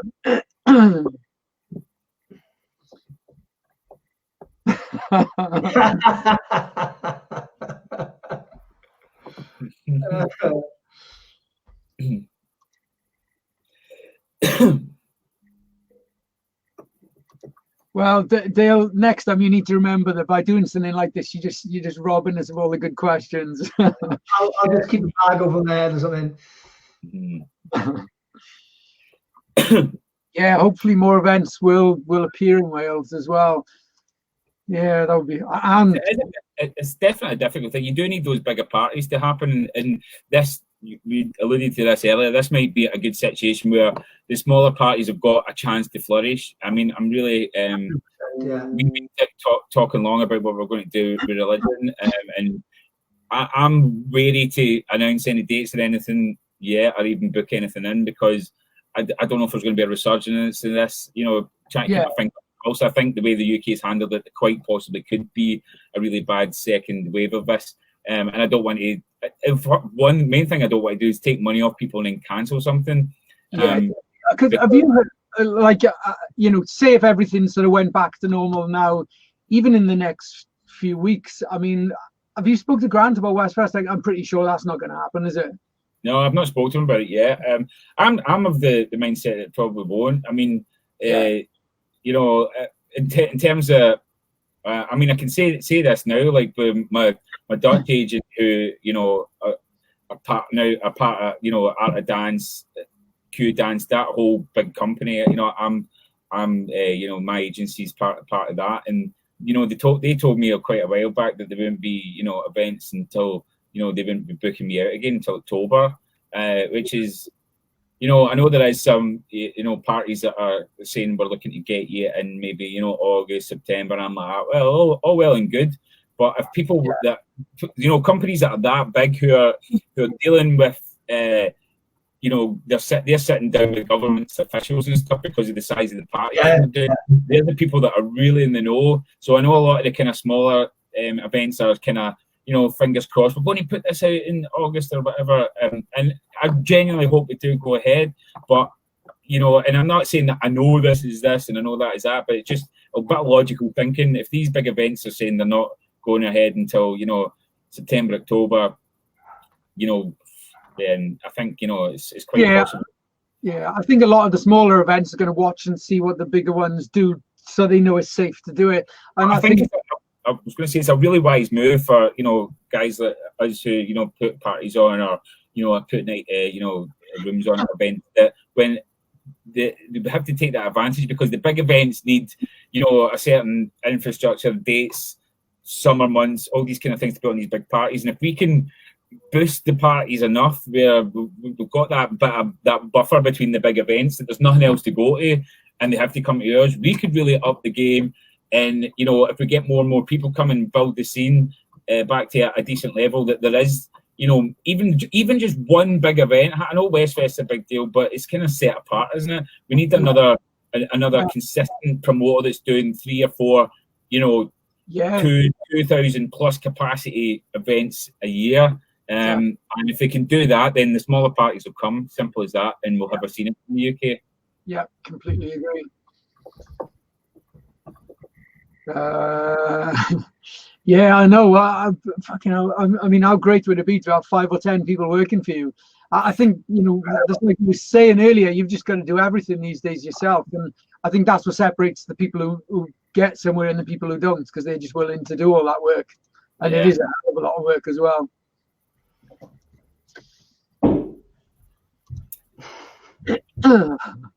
Getting ripped in you, Dale. Jesus Christ.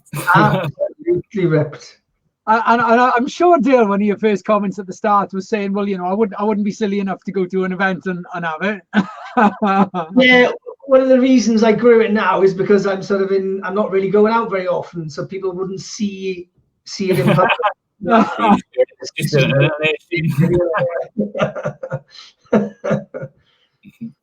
Yeah, exactly.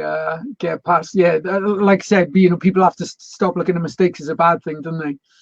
No, of course. I mean, when we done Prime Time Players set on the main stage of Westfest, Club Filler mixed the first tune. I went straight up to mix the second one and press Q straight away on his track. It was playing. And no, like, I have had to tell this story to people for anybody to realise, because Storm was emceeing, he turned around and looked at me, and I was like, make some fucking noise. He's like, we're not playing another track to wait some. And everybody thought it was a thing, and I'm just like, I looked at Club Phil, and he's just laughing his nut off. I'm like, easy, play. So yeah, there's two things you can do, and this something I teach at the school as well. It's recovery techniques. You can either not take the blame, which I've done on numerous occasions. There was another time at Westfest when I was back to back with Seduction. I think I had Watts emceeing for us, and I was doing this thing. Remember the CDJ 1000s, and you could do the loop thing, and I was like building up, like dead fast, and then I was going with the pitch, so it was like I was making a big build up, and then I was going to hit exit, and it would go hardcore to the ball and drop back in. But I had the vinyl break thing down, so when I like hit the loop, Watts he turned round and looked at the two of us, and because Seduction was standing back next to me, I shoved him. I was like, "Fuck's sake, you!" And he was like, "Oh!" So just pass the buck. Either pass the buck or just hold your hands up. And you're human. And I've made tons of mistakes and fucked up, because that's another thing about taking chances with the mixes. Like sometimes not planning sets and like looking, is this going to be a double drop? Like I've actually got to add to the crowd. I'm looking at the two waveforms going, and sometimes, a lot of the times I get it because obviously I'm experienced doing it. I know my tracks. Sometimes you fluff it and you just go, at least I tried. It could have been a moment of magic, but if I didn't put myself out there and give it a go, then somebody asking for the power stomp tiers. I did put a post in with them all there. Too many to go through, so you literally just click on the link and read the information. There's no information I can give you better than the stuff that we wrote down, because my memory's a sieve and I can't remember them. Any questions you've got, the information's there, honestly. So what have we got? When you're making a track, do you start by making your kick and bass first, or do you do the leads and layers first? What was your go-to plugin for leads, e.g. the lead in your tune for Mystic Revolution? Okay, so this is an interesting thing. I used to start with my kick and bass, and sometimes I'll just have days where I just make kicks and basses. I'll just sit and make kick drums. It depends how I feel, and they can then be sitting in a library ready to go into tracks. But usually what I'll do is, like, if the idea is like a vocal, I'll write chords and stuff around about that. I usually just start with a piano or even my guitar, and I'll come up with the chord structure first, then everything comes out of the chord structure. And sometimes I can make the whole breakdown, the build up, and then I'll do the drop, because it's nice to know what's coming. If you've got a drop first, it's kind of working backwards. I find a little bit harder, but I like kind of doing the build up, and then it's like, what do you expect to come next? And then make that what you expect to come next. Leads as well. Another thing that you're asking about, what lead did you, what plugin did you use? This is something I used to always, I'd phone up at Styles or something like that. What lead was that? And it took a long while for it to sink into my head, because he's just like, silence, and I'd just be like, fucking liar, hang up. Because like I didn't realise it's nothing to do with the synth, it's how you process it. It's how you compression and reverb. You don't have to go nuts, but that's all it is. I mean, that's just a silence. It's a dead simple sound that we made, me and Andre. There's nothing to it, honestly. It's, if you looked at it, you'd be like, what's that? But it's how it's processed. Just a bit of reverb, multi-band compressor on it, and a bit of delay, and that is it. So if you get the processing right, and it's had the space filled, because if I took the reverb and the delay and the compressor off of that lead, it's not would sound terrible, it is terrible. It's just this wee squeaky thing, So yeah, don't I mean that sounds a bit copy. You're probably thinking, oh, he's holding back information, but I'm not. Like, because I've got synths that I love, like I love Avenger, I love Serum, I love Silence. Silence just dead easy to use. I use that a lot. What else? Spire, I love that as well. I've got a virus that's not working at the minute because they fucking put a new update that doesn't work on my fucking computer. But yeah, it's just whatever takes my fancy, to be honest, when it comes to the lead thing. I think about it in context of the track, like what would work in this, and it's just knowing your sounds, knowing what the synth can create with your, how well you know the synth as well. Yeah, like can you just get a good preset, or do you know how to then take that preset apart and make it fit in your song, or do you know the synth well enough to make a sound from scratch? This is what you need to know. Is just know your thing. So rather than getting a bunch of different plugins and going, oh well, so and so uses that plugin, I won't get it. Just learn the one you've got inside out, and then know synthesis. And then when you get another plugin, you know that better. So there's definitely no magic plugin or anything to make your leads. It's just knowing your shit. Yeah, so, I used to be terrible for just jumping from one plugin to another, you know, get the new one. Someone's got that, I need that. Yeah. But you never learn anything. And you know, if you know the basics, well, you know, you could literally just get the stock plugins of a DAW and make something incredible. I think a good wee bit of advice if you're using like layers and leads and stuff like that is to maybe change up the synth, because they have different artifacts. Even if you've got the exact, say for instance, you made this super saw sound on Serum and you made the same one on Silent, they're going to have slightly different properties, even though you went through the same process of making them. And that's why they're nice to layer together, because they'll have different artifacts and you know, character that's, you know, specific to that synthesizer. And then when you layer them, you don't have this exact same, because if you just stack a bunch of the same synth together, it can sometimes sound, I don't know, a bit shit, to be honest. But if you get a different synth and do something similar with it, yeah, it can get a bit more interesting. Yeah, there's the link in the comments there, guys, as well for Joey's Kickstarter. So make sure you all click the link and go check it out. 10 days left to get your album, 10 days, and it's not going to be available on Beatport and that kind of stuff. So if you don't click on the link and get it now, starts as little as 19 quid, and then you can go nuts. Someone's already bought the top tier from the private party of Joey Riot. So when yeah. So yeah, I'm looking forward to that. Amazing. And it's not in this country, which is cool as well. Woo-hoo. Oh my God, brilliant. When are we going to see MC Joey Riot again? Probably next time I'm on the decks, to be honest. I always grab that. That's most times, yeah.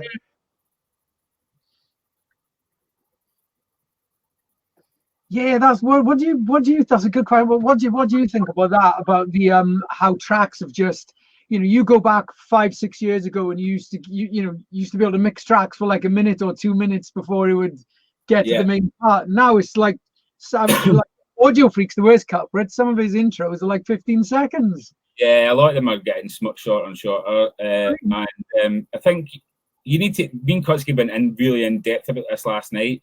Because I was saying to him, he's like one of, you know, the best technical DJ in hard dance, you know, bar none really. And I'm like, how do you cope with that? Because it's something I've been really vocal about online, and I've been specifically making longer intros again on my tunes, because I just find it fun, because I'm obviously playing a lot more music, so I want to make it fun to mix. So I'm making it fun to mix again, and you know, then that's good for the DJs that are buying the tracks as well. Obviously, punters don't give a fuck about that, generally. I mean, there's something about when you do a changeover on the bass, you've teased about the track in, you do a changeover, and you get a change in key, and it creates a bit of power. And you see people that maybe don't even realise it's a mix, but they just go, ah, and you get that extra energy. You can't do that if you're not properly mixing the longer tracks.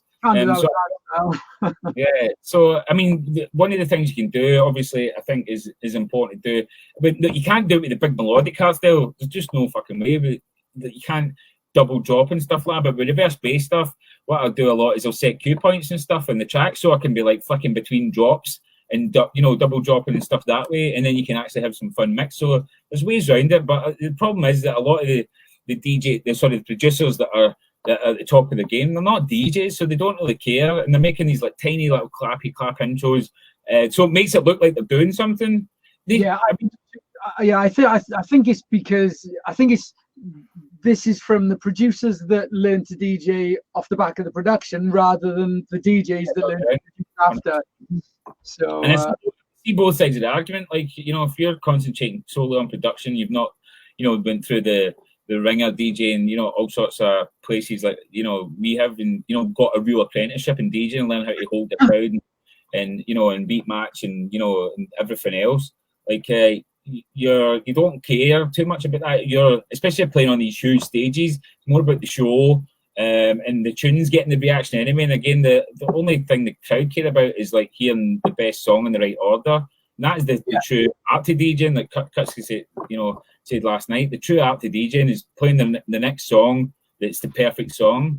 Like, it's track selection's everything. Like, back in the day, one of my favorite DJs was Tom Wilson. He couldn't mix for toffee. Like, at the time when I was into him, I didn't know what mixing was, so I was just like, I just love these tracks. But when I learned to DJ and I listened back to some of the old tapes, I was like, he's fucking terrible. Like, he's really bad. And same with the Bass Generator as well. He was one of my favorite DJs. Again, he done mad mixing and done loads of chops and stuff. And I guess if he'd done it like in time, it would have been amazing. But it was really roping, I think, because he was hammered a lot at the time, which is fair enough. But yeah, again, it was more the track selection that got me excited as a young party goer. So yeah, it's a double-edged sword.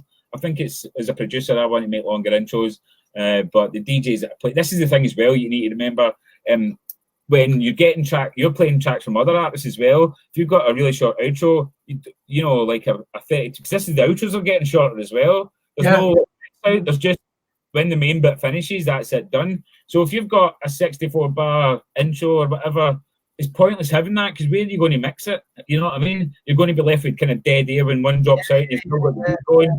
So you're in danger of other people not playing your music because it's too long an intro. Do you know what I mean? So there's a yin and a yang there that's really difficult to sort out, because I lost count of the dead arms I had off Gary, because I'd tap his shoulder and go, dude, you got 30 seconds to mix out, and he'd be like, what the what are your thoughts on a drive-through rave? Yeah, we touched on that earlier. It's still online, but it's not for me, to be honest. I mean, it's just a bit like a big stream in it. You're not connecting with anybody really. They're just sitting beating their horns up and doing my nothing. Yeah. I saw that one with this drop and you're beating your horn, you bastard. Yeah, I saw that one with Sefa. That was pretty cool. Yeah, I mean, they look cool. Although I wouldn't have been happy with Villain stood on my car. He was stood at the front on someone's car. He's not going to put a dent in anything, is he? His size of him, man. Yeah, he's smaller than me. Here we go, yeah. Yeah, Joey, one for you. Love the live stream with Kutski. Yeah, it was a really good chat. Enjoy chatting to him. And we're going to, I'm doing a long form discussion podcast as well. I recorded about 4. But now we've done this, and I've done the one with Kutski last night on this restream thing. I'm probably going to just do them again, because I like the idea of doing them live, because the ones I recorded, it was just because of the technology situation. I'm doing it through OBS and stuff, and yeah, I'm not going to, they weren't to be edited or anything like that, and I wanted to, have a chat with you guys as well. And it's a bit like this, where there's no real topic of conversation, but it's interesting for people to do. I also get to catch up with my mates in the scene who, and that's kind of gave me a whole new perspective on life as well. It's like, I'm in a really fortunate position that I've made friends with a lot of artists that, are, colleagues, people that I can work with, like in this kind of situation. But I don't see enough of them outside of any musical thing. And that's something that I'm going to make a real effort when this changes, that I'm going to try and, let's get together. Yeah, and we don't have to write music, because anytime we do get together to do anything, productive or anything, whatever, we do spend a lot of time catching up. You'll testify to that even when you've been over to mine. Well, maybe you'll be over for 3 or 4 days and we'll chat for 2 about all sorts of fucking mad shit. Yeah, I think as well. I mean, like we said earlier, it must be like, I don't know, 3 years since we last got together and did a collab, and that just goes to show you that time passes by so quickly. And I think for me as well, and a lot of people I've spoken to, this whole lockdown thing has made me realize time can just fly by, and there's a lot of my friends I don't see as much as I'd like to, and this has made me realize now, being stuck in and by myself, shit, I need to stop working and actually it's completely changed my perspective on everything. Because I've definitely kind of overworked myself, and that's the thing. I'll say, mates will say, "Oh, do you want to come to this or do that?" And I'm just like, I've not got fucking time. I'm fucking trying to take over the world here, and why? I'm surviving at the moment, and I'm happy. I can honestly say at the moment, as much as this is a terrible situation for a lot of people, I've never been more happy and more content than I am right now. Because a lot of it is gratitude for what I had and what I do have. Because as much as it's not that cool, I'm so lucky compared to a lot of people. At least I've got my studio here. I'm able to do things like this. I'm still able to work to an extent. I've got I've got my missus here. You know, we've drove each other up the wall sometimes, but I've still got somebody here. There's people that are on their own for, you know, these long periods of time. I've got, you know, some nice greenery, you know, outside and like canal walks and all this kind of stuff. I'm in a nice place. You know, I grew up in pure poverty, so to live in a half decent area in a nice house, you know, with my creature comforts around about me, man, I'm fucking so fucking thankful. It's unbelievable, and being able to reevaluate my life, and like this is the thing. This is what I've realised, is because there's a reason why I'm so happy right now and content, is because I'm actualizing and realizing, and I'm not focusing so much on what I always thought, like, this is the be all and end all. If I can just hit that next peak, if I can play that next big wave, that'll be me. The hole inside me will be filled, and I'll be happy. But man, I fucking played Dominator main stage. I've lost count, man. You know, Master Hardcore main stage, all these huge fucking parties, and the Monday after, I'm fucking crying my eyes out, miserable. You know, it's just there's such a huge drop off from when you have these huge moments of success. The drop off after it, and the come back to reality is a really sobering thing. And you realise when you get to this point where you're sitting here, and what's really making you happy is connecting with your mates on the internet like we're doing now, or sitting with my missus, fixing up stuff in the house, and just actually really taking time to connect on a one-on-one basis. You're like, this is actually what life is all about. This is what life's all about. The other stuff's cool, but it's not about that. Yeah, I think a lot of people are realising that, and you know, all of a sudden everyone stopped chasing things, haven't they? And they just actually appreciating, you know, and the nice weather's been great as well. So, yeah, so brilliant. All right, cool. Yeah, that's a good question there as well. Do you miss playing vinyl? Yes and no. I don't think it's worth playing at a party unless there's a specific thing. And plus, playing them at raves is always fucking dodgy anyway, like crap setups. And it's very rarely I played at a party. Maybe I wasn't a big enough DJ when I was playing vinyl to do that. But the hassle, I mean, for instance, when I was like, I first moved to England and I was, you know, kind of starting out my journey as Joey Riot.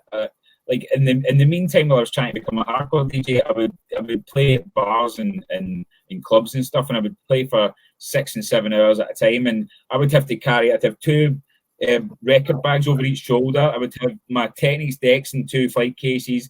I would have my mixer and a backpack on my back, and then I would have another record bag on my front. I would walk 3 miles from Barrow Island into Barrow in Furness Town Centre. I would set up my whole setup in a bar. I would play for 6 hours. I'd pack it all up. I'd walk down to the nightclub. I would fucking put all my stuff backstage. I would MC for 3 hours, and then I would pick all my stuff up again and fucking stagger home pissed with all that gear.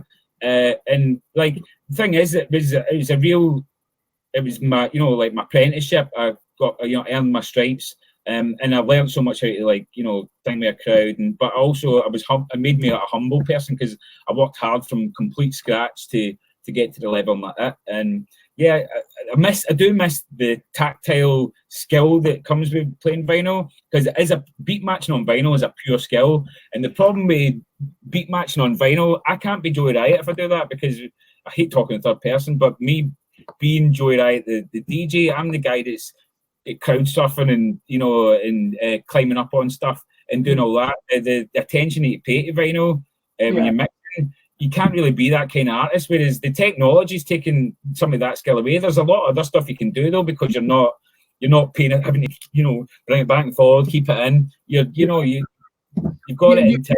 You can be more creative with mixing. You can do more.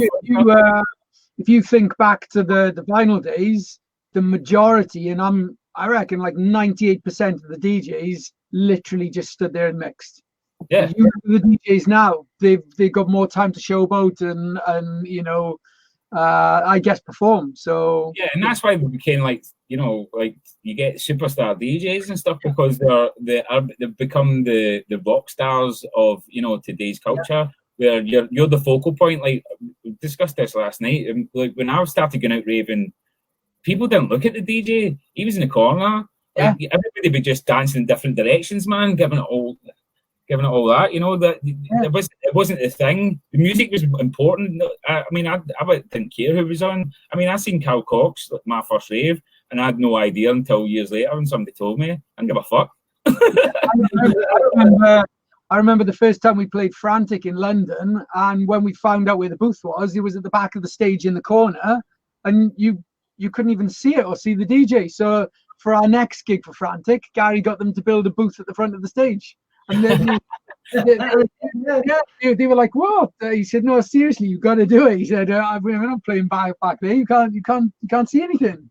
Yeah, I've done that at some venues as well. Like, I'm only playing if you move the stage because of the type of DJ I am. And it's happened to me before as well. This is a problem that I've always had with the UK hardcore scene. Is with the MC thing. Is like you have the kind of DJ I am, and then you put maybe 3 MCs back to back in front of me. Like, what's the point of me? Like, the whole point of me is how is that entertain the crowd? You get 3 guys bada blowing in front of me. You don't see me doing all my stuff, and I could have just put a CD in and went and had a coffee and let them get on with it. You know what I mean? So that's something amount of times I've been, had arguments with MCs. I'm like, get in my fucking way! I can't see my crowd. My fucking crowd. Yeah. I've always moved and nobody can see it, man. Yeah. So my answer to that question about missing vinyl is, I definitely miss playing vinyl, but I wouldn't want to play it at an event. I mean, I've got too many things go wrong. I've got a record deck here. We had the vinyl set up at the studio before the premises get shut down, and I was got all my record collection there, all Dougal's collection, fucking so many records, and me and Haywire would while the hours away just mixing vinyl. Like, there's no, like, he would come in and I'm supposed to be starting work. He would come in and he'd be like, "What you been doing?" I'm like, "I've been in here for 3 hours just mixing fucking house or trance or something," and just lost in it. Like, there's something about the vinyl, the experience of mixing it. You can just be on your own and have fucking tons of fun. Just that when it's in, you're like, I get lost in it. I love it, absolutely love it. Yeah, satisfaction of having two vinyls, cracking mix. It's really satisfying. Yeah, definitely. I do prefer it, but like I said, I wouldn't want to DJ out using it. Favorite producers? Max Wolf is right up there. I think he's as good as anybody at the minute. He's just done a remix of a 7 Lions track for a competition, and the fact that it never got even mentioned is disgusting. I was like, if that doesn't win, Andre, I'm like, the fuckers are dead inside, because the level of it is as good as anything downstairs would do. And this guy sits with a fucking laptop, and I mean, I love working with him. He's an absolute genius, and his attention to detail, like how much he strives for things. Whereas I settle at the time. I mean, I like working with people that have got a different kind of work ethic, and he's by head and shoulders in UK hardcore above most people, I think. Yeah, he's really good. He's really stood out to me, and emerged in quite a quick amount of time as well, hasn't he? Well, you think that. Here's an interesting thing. So we had this discussion as well. I asked it because I've signed one of his early tracks, Vampires. He did put it as a free download, but then we got remixes done and put it out. And straight away, as soon as I heard that track, I tried to sign him. This is when I was signing the ND that could breathe hardcore. I was just like, and I tried to snap him up, and he declined, which was fair play to him, because he had bigger plans and stuff of where he wanted to go. And I got so much respect for that kid, I swear to God. But the thing is, I was like, how did you just blast onto the scene with that tune? Because that is like, it's better than a lot of the stuff that I do. And this is like the first track I've heard. I was like, have you got like a bunch of stuff going on elsewhere? And the thing is, like, he said to me that he just didn't want to bring anything out until he knew it was right. Whereas I was like, well, the people are kind of, my mates like it, and so right, I would throw a shite at the wall, and enough shite at the wall, and something would stick. Whereas he kind of just he spent years and years just going back to the drawing board on his own, and then when he knew it was right, it just. And I thought it's a smart move. It's not the move I made, and I don't think there's a right or wrong way to do it. I think that's a smart move. I think the way I done it was smart as well, because as whereas he's came in at a level like that, I came in here, and my fans have grew with me, and they've seen me get incrementally better everything I've done over the years. And I think you can spend too much time sometimes like agonizing over something when you're just like, right, this is the best I can do right now. Get it out and just make sure all the stuff that you've learned and put it into the next song, and as long as people see an improvement, and I think that's all that's important, man. Yeah, I need more of that mindset. Yeah. Is there anyone you would like to DJ with or produce a track with? I guess who you haven't already, because you've collabed with so many people. That's a tricky one, man. Yeah, most of the 3 people that I did want to do it with, I'm doing it right now. So I can't mention that in a minute, but trying to think anybody outside that. It would be people that probably outside dance music, you know, like Liam Howlett or something mad like that, you know, like in the circle that I move in. I mean, I'd love to work with Dan Style. We've spoke about it. It'll probably happen at some point. But it's like, I don't know. There's nobody that's like kind of jumping out like I need to work with him. All the kind of guys that I did feel like that about they asked me to work with them, and a lot of that was not down to, I guess, not even how I am as a producer, because I'm really self-deprecating in terms of how I am. I think a lot of my popularity is based in my networking skills are a huge thing with other producers, and also how I carry myself on stage and off, how I connect with fans, all that kind of stuff, how I perform. It's a big mishmash of all the things and the energy and ideas that I put into my music. And I think that's infectious, because when you get somebody like Angerfist saying, do you want to make a tune? I'm like, fucking with me, what you mad? Yeah. But there's obviously something I'm doing right, whereas I know that I'm not anywhere in the league that he is as a producer. He still thinks that there's something there that is exciting to work with, whether it's just my partner in the studio or fucking what, you know? God knows, but yeah, who knows? Who knows? Definitely. What's your opinion on the Prime controller? Best investment I've ever made, honestly. I've been Pioneer forever, and the Denon stuff pisses all over it from a great fucking height. Honestly, yeah. I mean, I would say anybody that's looking to play out regular, you know, and they're maybe starting out, it's probably wiser to get a Pioneer controller, because then you can get used to the setup. As much as the controllers can differ a bit, it's literally the same thing in a slightly different size. Maybe it's got a bit more effects or something. Like the missus have got the Pioneer DDJ 1000, which is great. It's pretty much like a Nexus setup in a one controller. And being able to go from that, and the big reason, you know, she got that was because, you know, she's like going from playing in the bedroom to then playing gigs. She knows her way around although it's a separate mixer and decks, she knows her way around it, you know, and I think that's really important in getting to know the record box software and all that. But I've been doing that for fucking so long. I know it now, and I teach it at school as well. So I don't, you know, I know it well enough that I don't need that sitting in my own studio. So something that brings something else to the game. The thing about the Denon controller, you can export all your stuff from record box anyway. The amount of stuff that it does, it's compatible with everything. Serato, you know, Tractor, record box, so you can use all that stuff with it. You can store a hard drive in the RC as well. So I've got a terabyte SSD in there. So I don't need to think about, you just stick an Ethernet cable in it to transfer your new music into it. How it reads everything, the you know, the algorithms for the time stretching, the pitch correction, all the effects, everything, how easy it is to use, the solid of the build. I mean, you can see the screen up there. That's the touch screen on it. It's better than an iPhone to scroll through it. It's phenomenal. I can't shout about it enough. I absolutely fucking love it. Yeah, I have to take a look at that. All right, cool. Well, we're coming to the end of the questions here, so maybe we can wrap it up in a minute. Yeah, I need to get some dinner anyway. Someone here is asking for a Joey Riot and Stonebank collab. That's a guy I'd like to work with. We did talk about doing something. We did actually make a start on a hardstyle track together, because he made he was sent a. I mean, we talked quite not loads, but you know, I know him. I know Michael, and he got in touch and he was like, I made a hardstyle track. I don't really know who he sent it to, and he sent it over, and I was like, it's his first go at it. And I went, where'd you get your first thing I said was like, where'd you get your kick drum? And he's like, I made it. And I'm like, and you've never made it before? He's like, it's just my first go. And I was just like, fuck you, man. It was fucking amazing. And he released it on Monster Cat. It was huge. And because he was like, obviously, he's like, you know, you're more inclined towards that kind of sound. And, you know, the only guy that I really know that is. So, you know, it'd be great to maybe do something with you. And yeah, we maybe started something. When we were last in the studio together, we talked about it a wee bit more. But it's difficult, you know. I'm in one direction, he's going the other. So sometimes these things either come together or they don't. You know, there's a lot of artists that have started collabs with and they've never quite came to fruition. And then you meet them at an event, you're like, oh, we're going to do that tune. Like Dougal was one of them. Like we were going to start doing, we were going to do a collab for 3 years. and then we finally get in and done it. And then a year later, we were minus the crown, and we're playing all over the world. It's fucking mad. We kept bumping into each other. He's like, when are we going to do that track? Because he had the idea for doing The Roof Is On Fire. He's like, do you be up for doing a song? Because we both lived in Northampton. And I was like, let's do something. And he was like, yeah, well, what about The Roof Is On Fire? And I was like, I've got the vocals sat on my computer.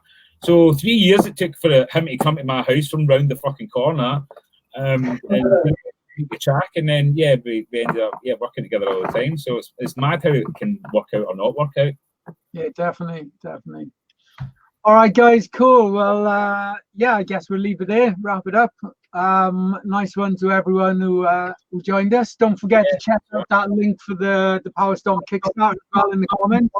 Yeah. Any final words, Joe? Yeah, go and buy my album. No, seriously, I want to say thank you to everybody who has, donated so far, pledged. You're going to get the best work from me that you have in years. Obviously, Power Storm is such a big thing, but everything we've talked about in this conversation, the years of learning and working with all these big names and stuff, present company included, the amount of skills that I've learned off all these guys, I'm now implementing into a new Power Storm project. It's going to sound the head and shoulders above anything that's been done in the past. And I'm genuinely really excited about it because we've hit the target. And if you pledged already, we've added a bunch of new tiers, so you can go and look at that and update your pledge if you want more music, more goodies. And if you haven't, make sure you do it before the next 10 days, otherwise you won't get it and you'll be raging. So yeah, thanks for giving me this opportunity to rattle on about my stuff. And it was really funny. Can I just say it was really funny to do the mix as well, because you asked for 25 minutes, I think it was. I